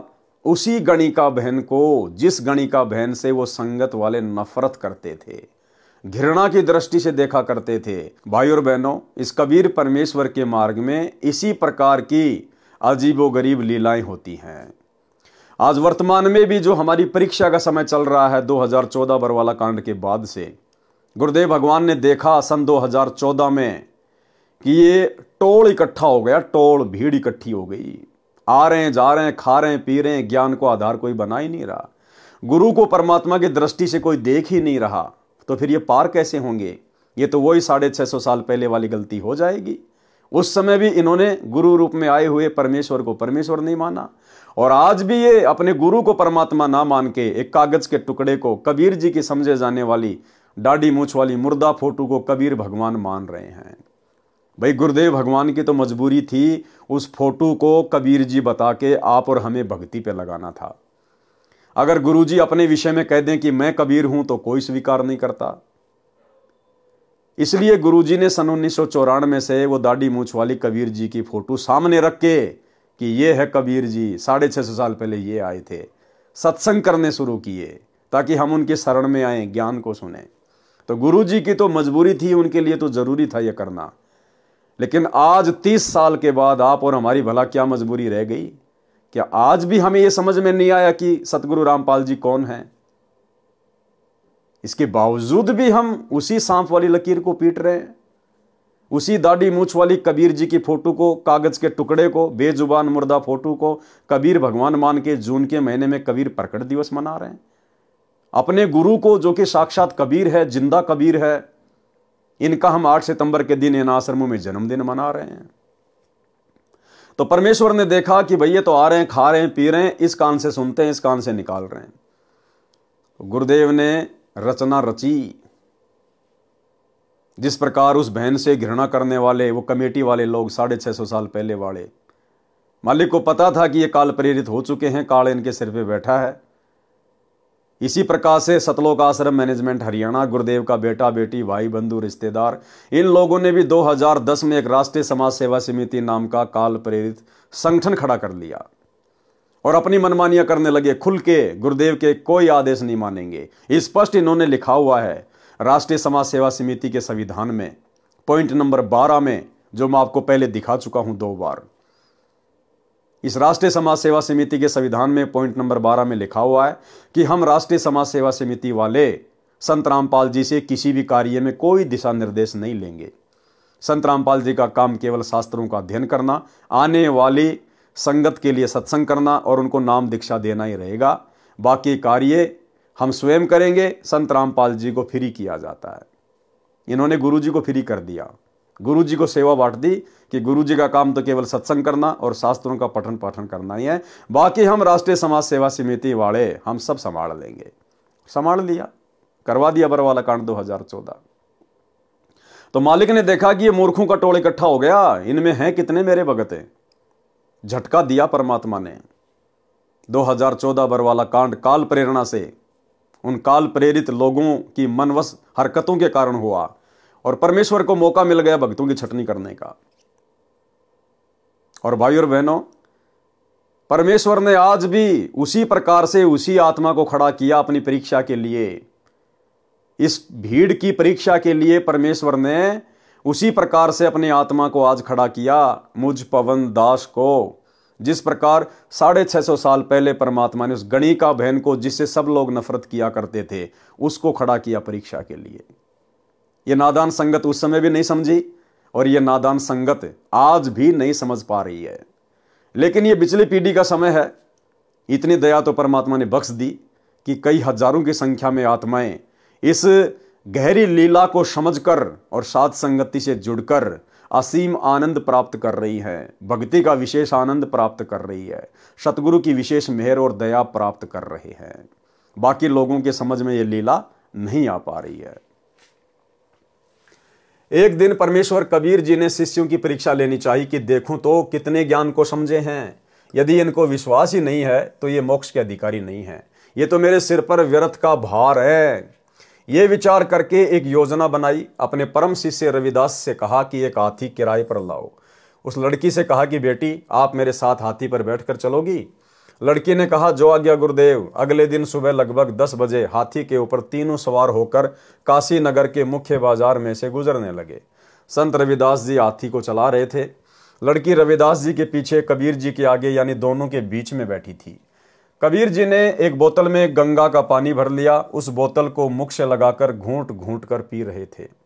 लोगों को लगा कि कबीर जी शराब पी रहे हैं। शराब के नशे में वैश्या को सरेआम बाजार में लिए घूम रहे हैं। काशी के व्यक्ति एक दूसरे को बता रहे हैं कि देखो बड़े बड़े उपदेश दिया करता कबीर जुलाहा, आज इसकी पोल पट्टी खुल गई है। ये लोग सत्संग के बहाने ऐसे कर्म करते हैं। काशी के व्यक्ति कबीर जी के शिष्यों को पकड़ पकड़ लाकर दिखा रहे थे कि देख तुम्हारे परमात्मा के करतूत। शराब पी रहे हैं, वैश्या को लिए हैं, सरेआम घूम रहा है। ये लीला देखकर वे 64 लाख नकली शिष्य कबीर जी को त्याग कर चले गए। पहले वाली साधना करने लगे, लोक लाज में फंसकर गुरु विमुख हो गए। संत गरीबदास जी ने अपने अमृतवाणी में इस प्रकार वर्णन किया है।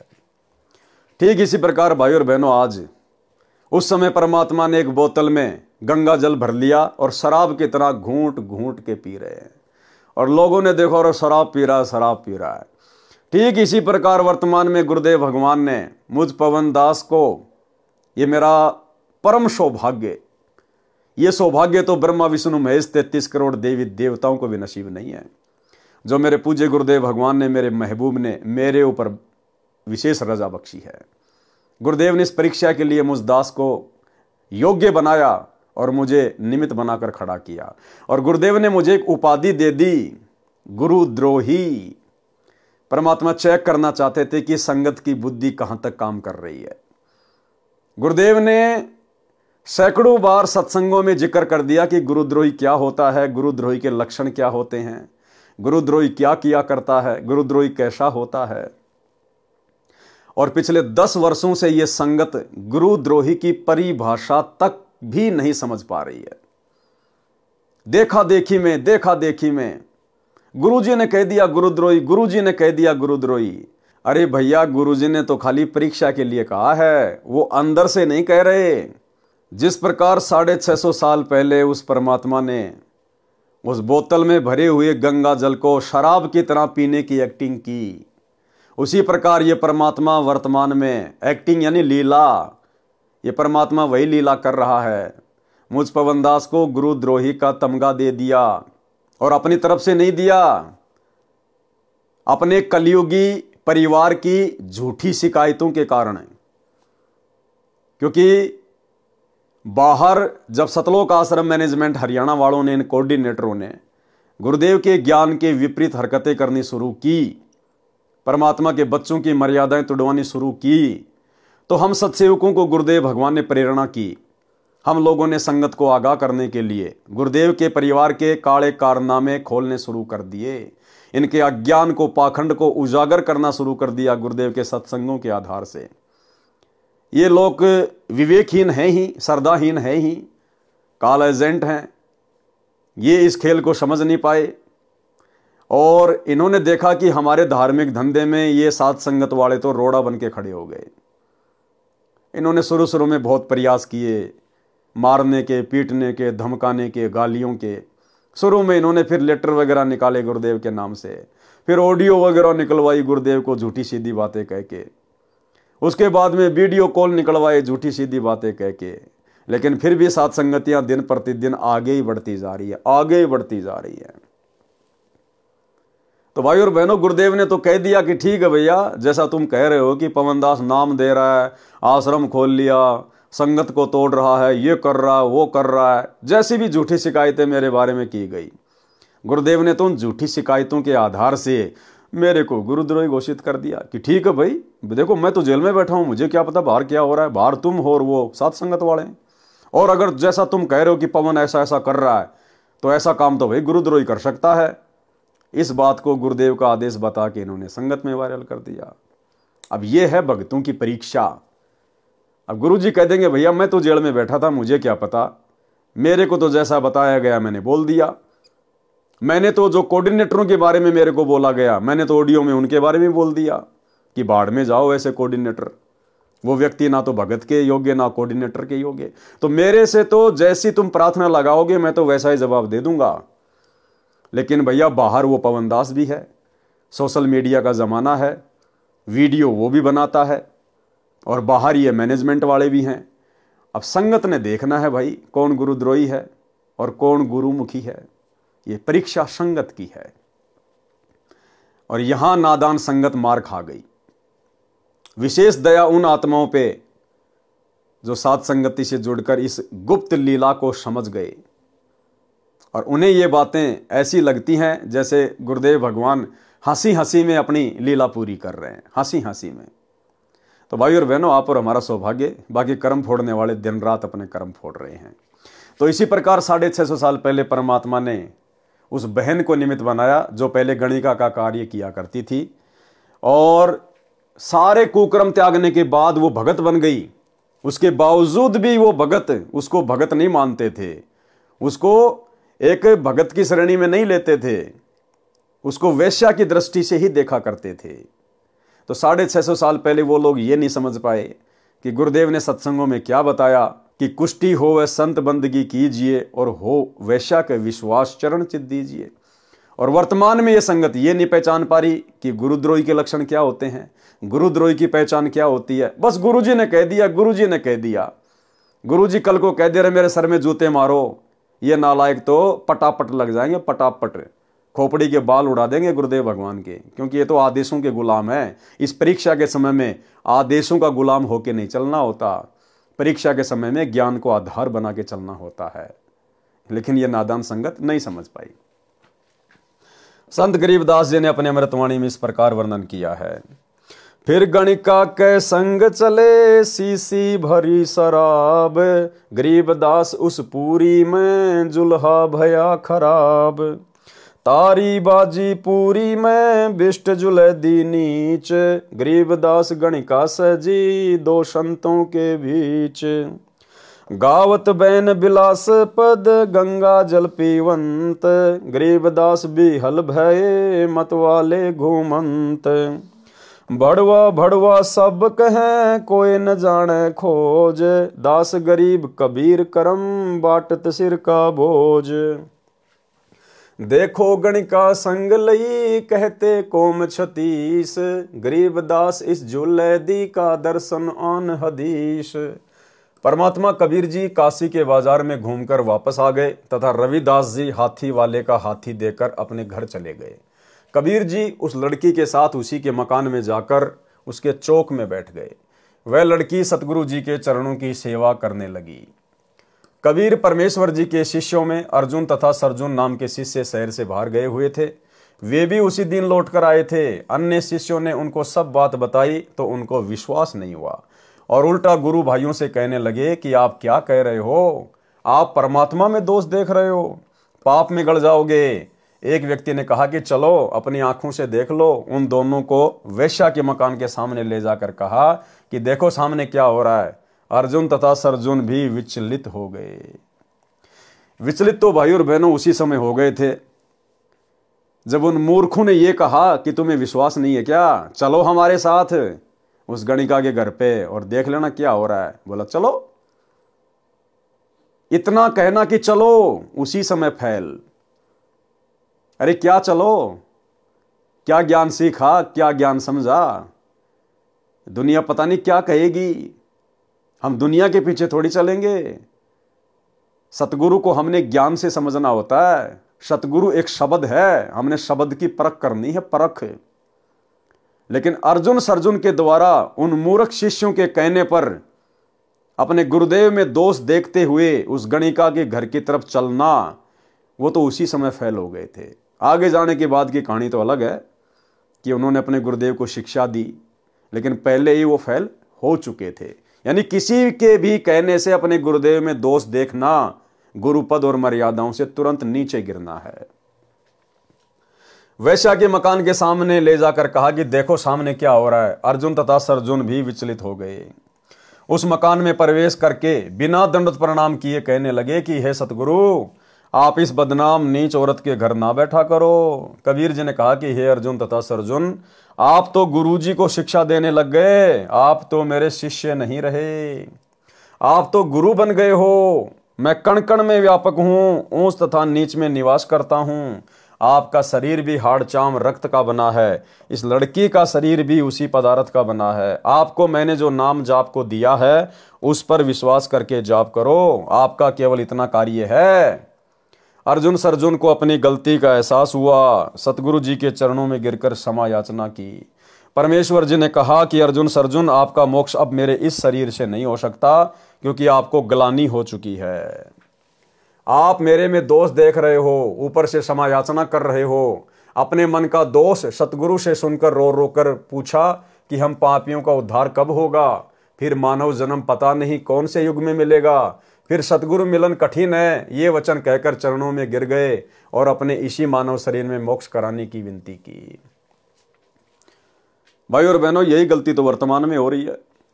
क्या कहा कबीर परमात्मा ने कि भैया अब तुम्हारा मोक्ष नहीं हो सकता, क्योंकि तुमने मेरे अंदर दोष देख लिया है, अपने जैसा मानुष मान लिया मुझे। और वही गलती इस काल ने सतलोक आश्रमों से जुड़ी हुई लाखों की संगत से 8 सितंबर के दिन सतगुरु का जन्मदिन मनवाकर करवा डाली है। अब जो आत्मा इन आश्रमों में सतगुरु का जन्मदिन मनाती हैं या मना चुकी हैं, अब आगे भाई और बहनों, यदि वो कभी सतगुरु का प्रकट दिवस मनाएंगी तो खाली देखा देखे में मनाएंगी, भीड़ को देखकर मनाएंगी, ज्ञान को आधार बनाकर नहीं। अगर ज्ञान को आधार बनाया होता तो आज वो सात संगतियों में होती। एक बार भी अपने गुरु का जन्मदिन मनाकर इतनी बड़ी महागलती ना करती। लेकिन ये लोग तो 2019 से लगातार इन आश्रमों में 8 सितंबर के दिन सतगुरु रामपाल जी का जन्मदिन मना रहे हैं। और 2019 में तो स्पेशल हिसार जेल से पीला पर्चा आ गया था सतगुरु रामपाल जी परमेश्वर जी के नाम से कि बच्चों मेरा जन्मदिन मनाओ। भैया परीक्षा कि बच्चों मेरे सर में 5-5 जूते मारो। और भाई आश्रमों से जुड़ी हुई संगत ने गुरु का जन्मदिन मनाकर गुरु के सर में जूते मार दिए। कुछ एक भगत बच गए जो साध संगति से जुड़े हुए थे, उन्होंने बुद्धि विवेक का इस्तेमाल किया और 8 सितंबर को गुरु का जन्मदिन ना मनाकर उनका प्रकट दिवस मनाना शुरू कर दिया। जिस प्रकार उस भगत ने जूता निकाला लेकिन गुरु के सिर में नहीं मारे, अपने सिर में मारे, ठीक इसी प्रकार हम सत्सेवकों ने भी 8 सितंबर को मनाया लेकिन जन्मदिन नहीं, अपने गुरु का प्रकट दिवस है। और इस परीक्षा में हम सभी भगत भाई बहन सफल हुए। भाई और बहनों, ये सूक्ष्म खेल है, ये सूक्ष्म मार्ग है, ज्ञान मार्ग है। ये परमात्मा पूरी धरती के लिए नहीं आता, पूरी पृथ्वी के प्राणियों के लिए नहीं आता। ये परमेश्वर अपनी चंद आत्माओं के लिए आता है। अगर ये परमात्मा पूरी पृथ्वी के प्राणियों को पार करने के लिए आता तो ये बात कभी ना बोलता कि गोता मारूं स्वर्ग में जा बैठूं पाताल और गरीब दास ढूंढत फिरूं अपने हीरे माणिक लाल। ये केवल हीरे माणिक लाल का व्यापारी है, कबाड़ का व्यापारी नहीं है। और हीरे माणिक लाल अपनी विशेष आत्माएं गुरुदेव ने 2014 बरवाला कांड के बाद से साध संगतियों से जोड़ दी हैं। तब कबीर परमेश्वर जी ने कहा कि विक्रमी संवत 1774 में दिल्ली से लगभग 30 मील पश्चिम की ओर एक छोटे से गांव में मेरा अंश जन्म लेगा। उसके द्वारा तुम्हारा कल्याण होगा। 10 वर्ष की आयु में उसको मैं सतलोक से आकर गुरु पद प्रदान करूंगा। आप उससे दीक्षा लेकर अपना कल्याण कराना। उसका जब जन्म होगा और मैं उसको गुरु पद प्रदान करूंगा तब तुम्हें एक सौपन आएगा, उसमें मैं तुमको उस गांव का नाम, उसके पिता का नाम बता दूंगा। वहां जाकर दीक्षा लेकर सावधान रहकर भक्ति करना। तुम्हारा कल्याण इसी शरीर में हो जाएगा। तुम्हारा यह शरीर मेरी कृपा से 250 वर्ष तक बना रहेगा। क्या कहा परमात्मा ने कि तुम्हारा कल्याण इसी शरीर में हो जाएगा, लेकिन नहीं हुआ भाई और बहनों। क्योंकि जो वचन परमात्मा ने पहले निकाल दिए थे कि अर्जुन सर्जुन अब तुम मेरे इस शरीर से पार नहीं हो सकते। भाई जब सतगुरु के उस शरीर से पार नहीं हो सकते तो भला भगत अपने उसी शरीर में कैसे पार हो जाएगा। लेकिन परमेश्वर ने अर्जुन सर्जुन का मन रख दिया कि इसी शरीर में पार हो जाओगे, लेकिन वो पार नहीं हो पाए। भाई और बहनों, अब आगे जब हम मुक्ति बोध के सरलार्थ के ऊपर चलेंगे तो गुरुदेव ने स्पष्ट रूप से अर्जुन सर्जुन की कथा में लिखा हुआ है कि उन आत्माओं का अब फिर से जन्म होगा। गरीबदास जी के समय में उन आत्माओं को परमात्मा ने अपनी शरण में लेकर केवल मोक्ष का अधिकारी बनाया था। अब पिछली पीढ़ी में उनका जन्म होगा या हो चुका होगा, क्योंकि साधु वचन पलटे नहीं, पलट जाए ब्रह्मांड। उससे दीक्षा लेकर सावधान रहकर भक्ति करना। तुम्हारा कल्याण इसी शरीर में हो जाएगा। तुम्हारा यह शरीर मेरी कृपा से 250 वर्ष तक बना रहेगा। ऐसा लगेगा जैसे 60-70 वर्ष का शरीर है। वे दोनों दिल्ली की दिशा को चल पड़े। अपनी मूर्खता पर रो रहे थे, कह रहे थे कि हमने अंधविश्वास करके परमात्मा को खो दिया, अब कभी ऐसी गलती नहीं करेंगे। उन्होंने कभी नहीं सोचा कि 250 वर्ष तक यह शरीर कैसे रहेगा। पूर्ण विश्वास किया इस डर से कि कहीं फिर से नाम खंडित न हो जाए। वे दोनों खरखोदा के पास छोटे से गांव हुमायूंपुर में एक किसान के घर पर रहने लगे। संत गरीबदास जी का जन्म विक्रमी संवत 1774 में वैशाख पूर्णमासी को ब्रह्म मुहूर्त में छोटे से गांव छुडानी में हुआ, जो बहादुरगढ़ से 15 किलोमीटर दूर झज्जर रोड से 2.5 किलोमीटर अंदर पश्चिम की ओर गांव दुलेड़ा से लिंक रोड पर जाता है, वहां पर है। जब संत गरीबदास जी 10 वर्ष के हुए तो अपने खेतों में गाय चराने जाते थे। फाल्गुन मास की शुक्ल द्वादशी को दिन के लगभग 10 बजे। अब भाई और बहनों, गरीबदास जी कोई कबीर परमात्मा के अंश नहीं थे, ना उन्होंने जन्म लिया था, खुद कबीर परमात्मा ही थे। ये लीला करता है परमात्मा इसी प्रकार से भगत और भगवान की। 650 साल पहले काशी के भंडारे में भी परमात्मा ने एक अन्य रूप बनाया, केशव बंजारे को। दुनिया को लग रहा था ये दो अलग अलग हैं, लेकिन दोनों शक्ति एक ही थी। और अंत में भंडारे के बाद केशव बंजारा कबीर परमात्मा में समा गए थे। इसी प्रकार भाई और बहनों, गरीबदास जी और कबीर परमात्मा एक ही शक्ति थे। आप एक शब्द सुनते हैं गुरुदेव का, मूर्ख मनवा काल की चिंता क्यों सताती है, सतगुरु अपना साथी है। आगे चलकर इसमें एक चौपाई आती है कि सत्य पुरुष ने छुड़ानी में बलराम की गऊ चराई और गंगा जी को प्रकट करके रानी मात नवाई। तो बलराम कौन थे? गरीबदास जी के पिताजी थे। तो बलराम की गऊ कौन चराया करता था? गरीबदास जी चराया करते थे। यहां पर गरीबदास जी को सत्य पुरुष कहा गया है कि सत्य पुरुष ने छुड़ानी में बलराम की गऊ चराई।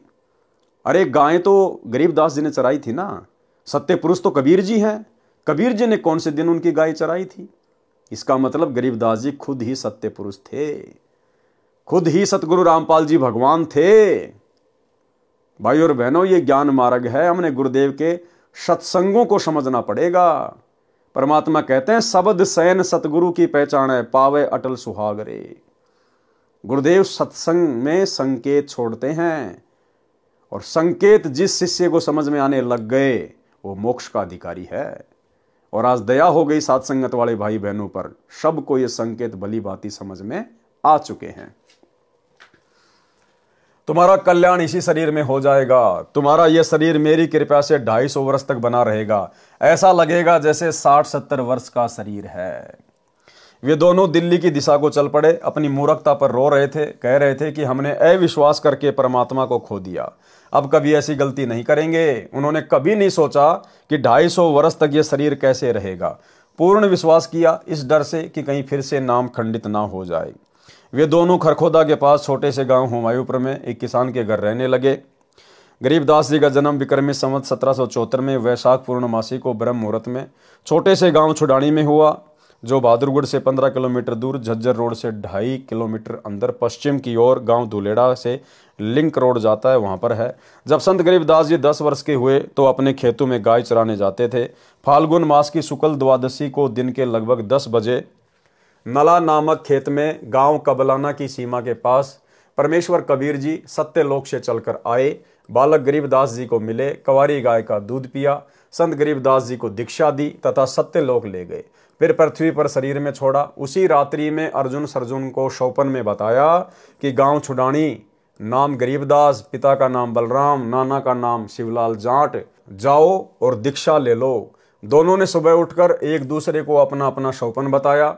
जिस किसान के घर रह रहे थे उसी के रेड़ू छोटी बैलगाड़ी में बैठकर छुड़ानी गए तो नाम पूछा, सही पाया। संत गरीबदास जी ने कहा कि आओ अर्जुन सर्जुन, परमात्मा का आदेश है, दीक्षा लो। उन्होंने दीक्षा ली। कुछ वर्ष छुड़ानी गांव में संत गरीबदास जी के पास रहे, फिर शरीर त्याग कर चले गए। उनका भी पुनर्जन्म होगा। अब देखो भाई और बहनों, यहां भी लिख दिया परमात्मा ने। क्या कह रहे हैं परमात्मा? उनका भी पुनर्जन्म होगा जो इस भक्ति समय में होगा। अब उनका मोक्ष होगा, अन्यथा गुरुद्रोही भी हो सकते थे, इसलिए उनको शरीर में रखकर उनकी श्रद्धा बनाए रखी। इसलिए भाई और बहनों, दास बार बार आप जियों को कहता आया है। ये प्रमाण तो दास ने देखे भी नहीं थे, ये प्रमाण तो अब निकल निकल के आ रहे हैं। परमात्मा दास को अंदर से ही वैसे ही प्रेरणा करते थे कि भैया अभी तक किसी का भी मोक्ष नहीं हुआ। गरीबदास जी ने अर्जुन सर्जुन का मोक्ष नहीं किया क्योंकि वो किसी का मोक्ष करने नहीं आए थे। वो खाली कबीर सागर में कबीर पंथियों ने काल प्रेरणा से जो मिलावट कर दी थी, उस मिलावट को दूर करने के लिए एक नया ग्रंथ साहिब लिखने के लिए आए थे। अरे गरीबदास जी के 2 परम शिष्य थे, बनखंडी दास और संतोष दास। जब उन्हीं का मोक्ष नहीं हुआ तो भला अर्जुन सर्जुन का कैसे मोक्ष हो जाता? मोक्ष तो अब होगा।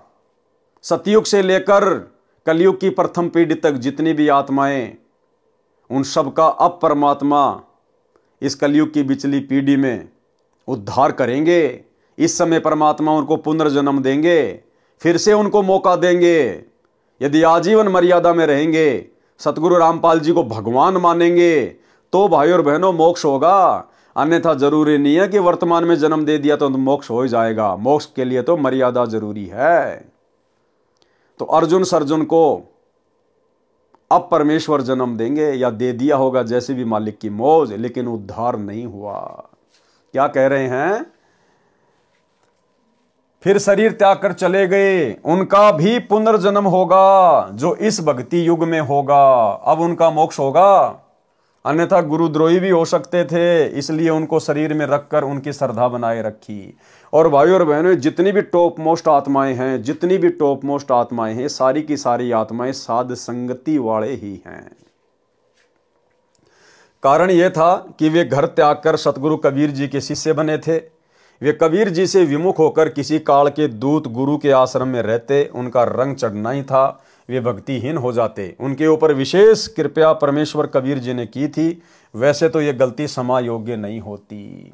आप और हमें समझा रहे हैं गुरुदेव कि जो गलती उन्होंने की थी 650 साल पहले, अपने गुरु के ऊपर संदेह पैदा करके, अपने गुरु को शिक्षा देकर, ये गलती वर्तमान में तुम ना कर देना। आप और हम पिछली पीढ़ी वालों को परमात्मा शिक्षा दे रहे हैं कि वैसे तो ये गलती क्षमा योग्य नहीं होती। इसलिए आप और हम भाई बहन वर्तमान में इतना ज्ञान प्राप्त करके इस मोक्ष टाइम में कलयुग की पिछली पीढ़ी में जन्म लेकर फिर से ये गलती ना कर दें, क्योंकि किसी को नहीं पता कि कौन सी आत्मा कौन है, कौन सी आत्मा कौन है। अगर वही गलती फिर से कर दी, फिर परमात्मा मौका नहीं देगा। गंगा दरिया में डुबोकर मारने की कुचेष्टा। कबीर परमेश्वर जी की ये लीला देखकर काशी के लोग कहने लगी कि ये जुलाहा भ्रष्ट हो गया है, भरे बाजार में दिन के समय शराब पीकर वैश्या के साथ घूम रहा है, लोक लाज समाप्त कर दी है, हमारी बहन बेटियों का बाहर निकलना मुश्किल कर दिया है। बाप बेटी भाई बहन कैसे यह अभद्र क्रिया सहन करेंगे। चलो राजा वीर सिंह बघेल जी को शिकायत करते हैं। हजारों की संख्या में जनता राज दरबार के सामने जाकर कबीर जी को सजा दो के नारे लगाने लगी। उस दिन दिल्ली का सम्राट सिकंदर लोदी भी काशी में आया था, उस दिन राज दरबार में ही उपस्थित था। दोनों नरेश बाहर आए, जनता की शिकायत सुनी तो सिकंदर राजा क्रोधित होकर बोला कि कबीर को बुला कर लाओ। परमात्मा को सिपाही पकड़ कर लाए। अब ये होती है भाइयों बहनों हरामखोरी, ये होती है काल प्रेरणा। जिस कबीर परमेश्वर ने सिकंदर लोदी का ऐसादे जलन का रोग ठीक किया, सिकंदर लोदी को अपना शिष्य बनाया, उसकी आंखों के सामने अद्भुत चमत्कार किए, लेकिन परमात्मा कहते हैं बिना ज्ञान के व्यक्ति राज पद प्राप्त करके और अहंकार में सड़ जाता है। और जनता के दबाव में आकर कि जनता कबीर जी के प्रति आक्रोश में है, और यदि जनता की बात नहीं मानी, कहीं मेरा राज ना चला जाए, जनता बगावत ना कर दे, और नालायक ने सारी हदें पार कर दी। अपने गुरु को पकड़ने के लिए सिपाही भेज दिए। राजा सिकंदर ने कहा, संत गरीबदास जी की वाणी, कहो कबीर ये क्या किया गणिकालीनी संग, गरीबदास साहा कहे पड़या भक्ति में भंग। सिकंदर लोदी शिक्षा दे रहा कि कबीर तूने ये क्या कर दिया। अपने गुरु को दंडवत भी नहीं किया क्योंकि सामने जनता खड़ी थी, लोक लाज में आ गया, और अपने गुरु को सबके सामने शिक्षा दे रहा है कि कहो कबीर ये क्या किया, तेरी तो भक्ति में, तेरे तो भजन में भंग पड़ गया, ऐसा कर्म तूने क्यों कर दिया। कहो कबीर ये क्या किया गणिकालीनी संग, गरीबदास सहा कहे पड़या भक्ति में भंग। कहे कबीर साह से सुनो अर्ज आवाज, गरीबदास वह राक्षसी जिनियो साजा साज। कि भाई मैं तो उस परमात्मा के आश्रय हूं जिसने ये पूरी सृष्टि रची है, जिसने सारा साज बनाया है, हमारी रखवाली वो करेगा भाई। भावार्थ, सिकंदर राजा ने कहा कि हे कबीर जी ये क्या गलती कर दी, आपकी भक्ति में विघ्न पड़ गया है, आपने वैश्या को साथ लेकर महान गलती की है। कबीर जी ने कहा कि हे बादशाह मेरी अर्ज सुनो, मेरी तथा मेरी भक्ति की रक्षा भी वही करेगा जिसने ये कर्म मेरे से करवाया है, जिसने सर्व सृष्टि की रचना की है। सा सिकंदर को सुनी बिष्ट हुए दो संत, गरीबदास चारों वरण उठी लागे सब पंथ। सब विरोध में आ गए परमात्मा के। चारी वर्ण सट आश्रम दोनों दीन खुशाल, गरीबदास हिंदू तुरक पड़या शहर गली जाल। सा सिकंदर कह गए सुनी कबले अरदास, गरीबदास तलवा हुई पकड़े दोनों दास। कहो कबीरियो क्या किया गणकालीनी संग, गरीबदास भूले भक्ति पड़ा भजन में भंग। सुनो सिकंदर बादशाह हमारी अर्ज आवाज, गरीबदास व राक्षी जिनियो साजा साज। सिकंदर लोदी ने जनता को शांत करने के लिए अपने प्राणदाता का भी अनादर किया। अपने हाथों से कबीर जी के हाथों में हथकड़ियां लगाई, पैरों में बेड़ी तथा गले में तोक लोहे की भारी बेल डाली और आदेश दिया कि जनता की इच्छानुसार नौका में बैठाकर गंगा दरिया के बीच में डालकर डुबो कर मार दो। देखो भाई और बहनों, हम ऐसे नीच थे, ऐसे हम कृतघ्नी थे। और यदि आज संगत में ऐसा कोई महादुखी व्यक्ति आता है, भयंकर रोगी आता है और नाम ले लिया, भक्ति भी कर रहा है, लेकिन फिर भी इतना जल्दी आराम नहीं मिल रहा, दुखी ज्यादा है, तो कहता है भक्ति से क्या फायदा हो रहा है, मैंने तो इतने दिन हो गए नाम लिए हुए, इतने पाठ करा दिए, इतने साल हो गए, मेरे तो कोई विशेष लाभ है नहीं। अब उस नालायक आत्मा को कौन बताए कि ऐसे ऐसे कुकर्म कर रखे हमने, ऐसे ऐसे कुकर्म। क्या पता नालायक तू ही था वो राजा सिकंदर लोदी। शुक्र मना कि भगवान ने तेरे को, जो तूने इतना भयंकर कुकर्म किया अपने गुरु के साथ, परमात्मा के साथ, फिर भी दयालु भगवान ने तेरे को मनुष्य जन्म दे दिया और अपनी शरण में लेकर तेरे उस 650 साल पहले वाले भयंकर कुकर्म को, उस अपराध को परमात्मा धीरे धीरे मिटा रहा है। और तू कह रहा कि क्या फायदा हो रहा है। तो भाई और बहनों, इस ज्ञान को समझने के बाद, ये गुरु समझ में आने के बाद, हम चाहे सुख में रहें चाहे दुख में रहें, हमने परमात्मा की महिमा ही करनी है, गुणगान ही करना है। धीरे धीरे रे मनवा धीरे सब कुछ होए, माली सींचे सो गड़ा समय आए फल होए। क्या पता हम क्या क्या कुबद करके, कितने भयंकर अपराध करके आप और हम इस कलयुग की बिचली पीढ़ी तक आए हैं। तो कहते हैं तेल तो तिलों से निकलेगा। तो धीरे धीरे परमात्मा हमारे अपराध, हमारे पाप कर्म इस भक्ति से, अपने आशीर्वाद से धीरे धीरे ही समाप्त करेंगे। ये उनकी प्रोसीजर है। राजा की आज्ञा मिलते ही सिपाही तथा जनता के कुछ व्यक्ति कबीर जी को नौका में बैठाकर गंगा दरिया के मध्य ले जाकर उठाकर दरिया के जल में फेंक दिया। गंगा दरिया में अथाह जल था। कबीर परमेश्वर जी की हथकड़ी, बेड़ी तथा गले की तोक अपने आप टूट गई। कबीर परमेश्वर जी जल के ऊपर सुखासन आलती पालती लगाकर बैठे रहे, जल में डूबे नहीं। ये अचरज देखकर भी उन मूर्खों ने परमेश्वर को नहीं समझा। उनके साथ राजा सिकंदर का धार्मिक पीर शेख तकी भी था, जिसने ये मोर्चा संभाल रखा था। उसने कहा कि यह कबीर जंत्र मंत्र जानता है, इसने जल को बांध दिया है, इसलिए नहीं डूब रहा है, इसको नौका में बैठाकर किनारे लाओ। ऐसा ही किया गया। शेख तकी ने कहा कि इसके शरीर के साथ भारी पत्थर बांधकर पुनः गंगा के मध्य ले जाकर जल में फेंक दो। ऐसा ही किया गया। इस बार भी सब पत्थर बंधन मुक्त होकर जल में डूब गए, परंतु परमेश्वर कबीर जी जल के ऊपर सुखासन लगाए बैठे रहे। नीचे से गंगा जल की लहरें बह रही थी, परमेश्वर आराम से जल के ऊपर बैठे थे। भाई और बहनों, परमात्मा वही है, कोई अंतर नहीं है, कोई भेद नहीं है। सतगुरु रामपाल जी स्वयं वही कबीर भगवान है, जिनके साथ हम नीचों ने ऐसी ऐसी घटनाओं को अंजाम दिया था। लेकिन उस समय परमेश्वर ने सार्वजनिक तौर पर चमत्कार करने थे, क्योंकि परमेश्वर ने अपनी महिमा को प्रकट करना था कि परमात्मा क्या होता है, परमात्मा क्या कर सकता है, ताकि हम बिचली पीढ़ी वाले अपने भगवान को पहचान लें उनकी महिमा से, और अन्य असमर्थ 3 लोक के भगवानों की जो झूठी महिमा बनी हुई थी, हम उसको पहचान सकें। वर्तमान में परमात्मा ने ये सब कुछ चमत्कार सार्वजनिक तौर पे नहीं करने हैं, क्योंकि वर्तमान का समय मोक्ष का समय है। परमात्मा ने ज्ञान को आधार बनाकर ही हमें सतलोक लेकर जाना है। गुप्त रूप में परमात्मा उससे भी बड़े बड़े चमत्कार अपने भक्तों के साथ में कर रहे हैं। कोडी को काया, बांझ को बेटा, निर्धन को माया, जिनकी सांसें समाप्त हो चुकी थी, उनको परमेश्वर ने ना जाने कितनों को नया जीवन दान दिया, जो आज भक्ति कर रहे हैं।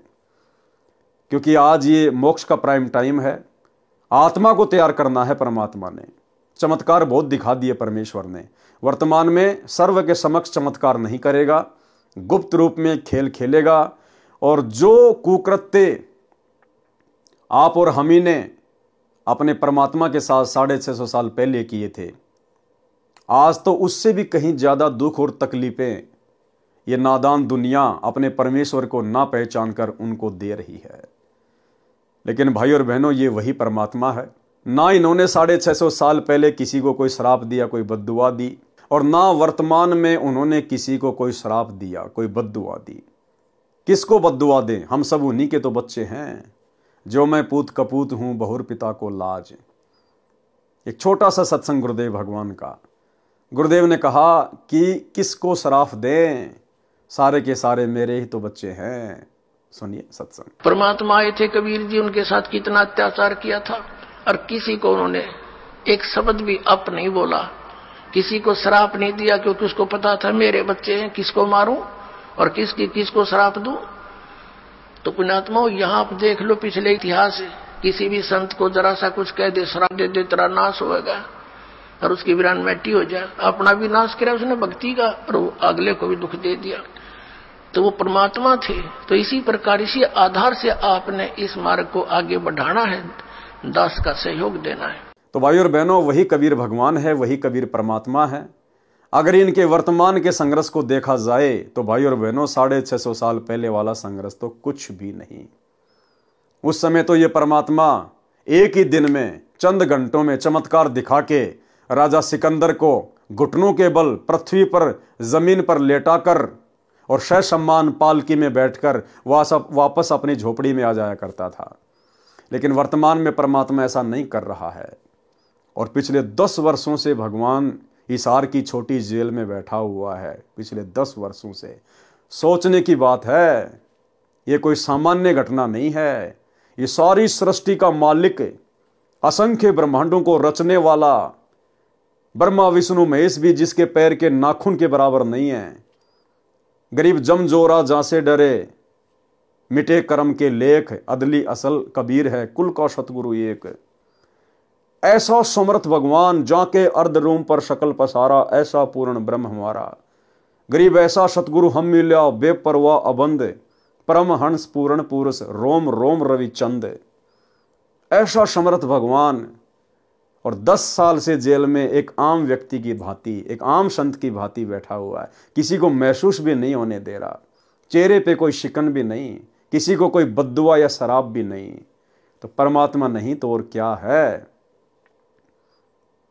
यदि ज्ञान आधार से समझ लिया तो हमारा भला है, अन्यथा आने वाले 2028 युग परिवर्तन वाले विनाशकारी समय में तो भाई बच्चा बच्चा इनको परमात्मा मानेगा, अपना बाप मानेगा, क्योंकि उस समय जीवन रक्षा का और कोई साधन दुनिया को दिखाई नहीं देगा। तो वही परमात्मा आज भी धरती पर प्रकट है। परमेश्वर आराम से जल के ऊपर बैठे थे। शेख तकी ने कहा कि सब उपस्थित जनता कबीर को पत्थर मार डालो। ऐसा ही किया गया। फिर तीर चलाने वाले सैनिकों से कहा कि तीर मार मार कर कबीर की हत्या कर दो, परंतु परमेश्वर कबीर जी की ओर न तो पत्थर आया न तीर। शेख तकी कबीर जी को मारने का अवसर हाथ से जाने नहीं देना चाहता था। शेख तकी ने कहा कि तोप मंगाओ, उसमें गोले मारकर काम तमाम कर दो। ऐसा ही किया गया। तोप यंत्र से गोले चलाए गए, परंतु कबीर परमेश्वर के आसपास एक भी नहीं गया। कोई तो वही किनारे पर जाकर गंगा जल में गिर जाए, कहीं दूसरे किनारे पर जाकर गंगा किनारे शांत हो जाए, कोई कुछ दूर तालाब में जाकर गिरे, परंतु परमेश्वर के निकट एक भी ना जाए। इस प्रकार 4 पहर यानी 12 घंटे तक ये जुल्म शेख तकी करता रहा। जनता का विवेक धर्म गुरुओं ने हर रखा था। परमेश्वर कबीर जी ने दया करी, जल के अंदर समा गए। शेख तकी खुशी से नाचने लगा कि डूब गया दुश्मन। अब सौ पर गारा, रेग तथा रेत चढ़ जाएगी, मिट्टी में दफन हो जाएगा। परमेश्वर कबीर जी अंतर ध्यान होकर रविदास जी की कुटिया पर गए और दोनों परमात्मा की महिमा के शब्द गाने लगे।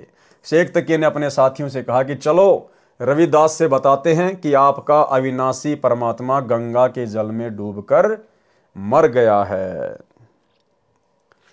खूनी हाथी से मरवाने की व्यर्थ चेष्टा, यानी 52 प्रकार की व्यर्थ चेष्टा उस समय कबीर परमेश्वर जी को मरवाने के लिए की गई, लेकिन असफल।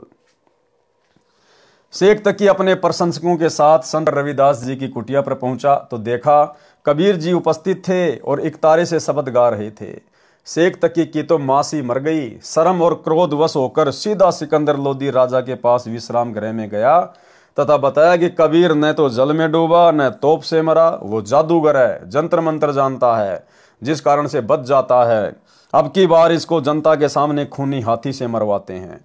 राजा ने आज्ञा दे दी, नगर में मुनादी अनाउंसमेंट कर दी कि कल सुबह 10 बजे कबीर को खूनी हाथी से कुचलवा कर रोंदवा कर मारा जाएगा।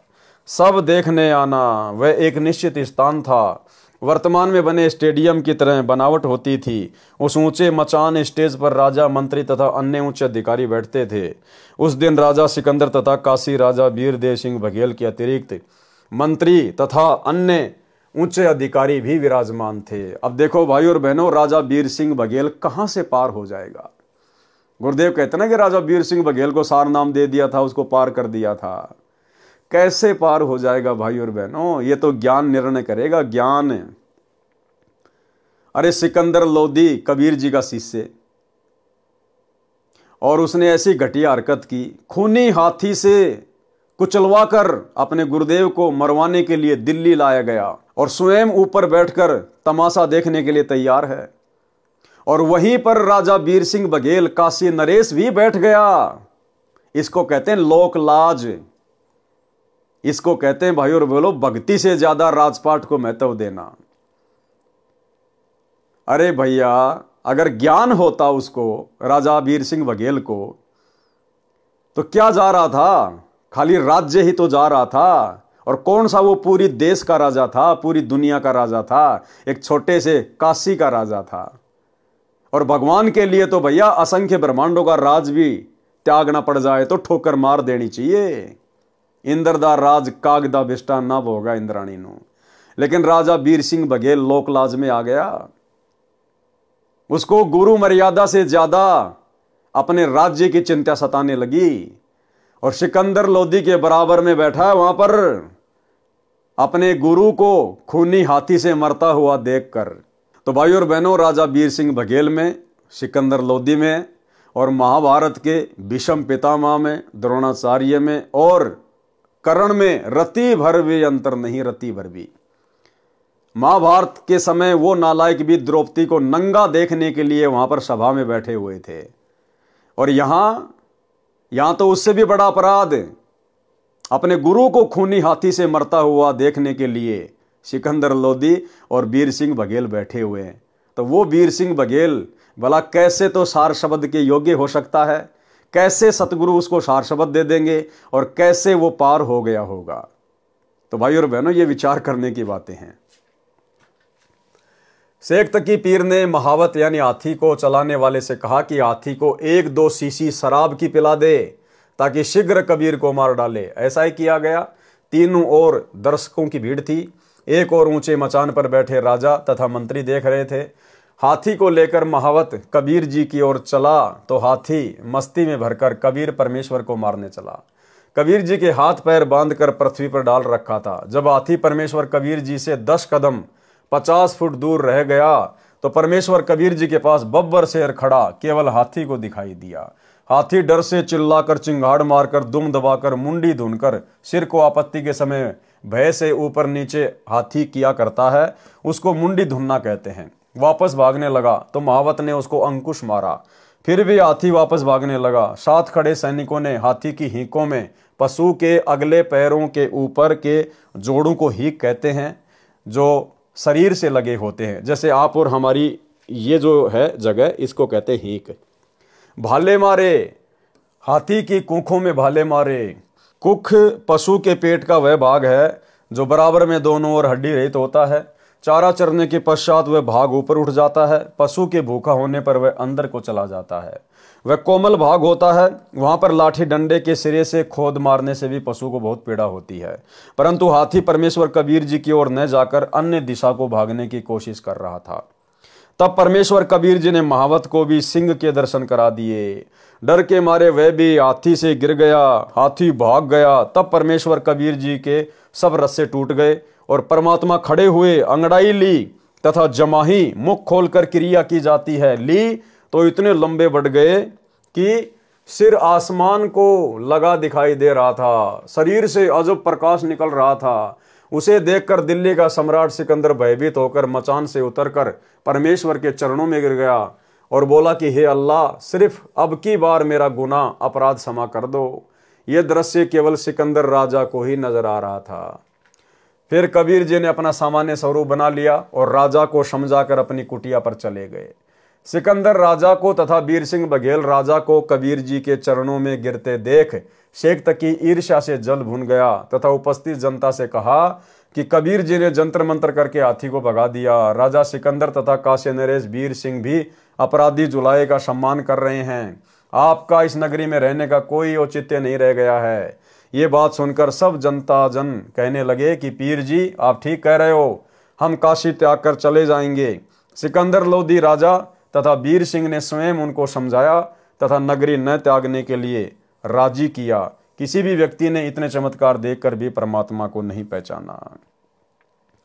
शास्त्रार्थ महर्षि सर्वानंद तथा परमेश्वर कबीर देव जी का। तो भाई और बहनों, आज की वीडियो में केवल इतना ही।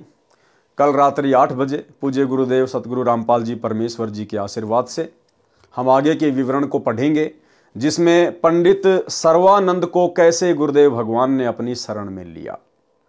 तो कल रात्रि 8 बजे सभी भाई बहन लाइव जुड़िए दास के फेसबुक पेज पवन दास इस लाइव के ऊपर। तब तक गुरुदेव भगवान हम सबको आज्ञा दें, इजाज़त दें, आशीर्वाद दें। बंदी छोड़ सतगुरु रामपाल जी भगवान की जय हो।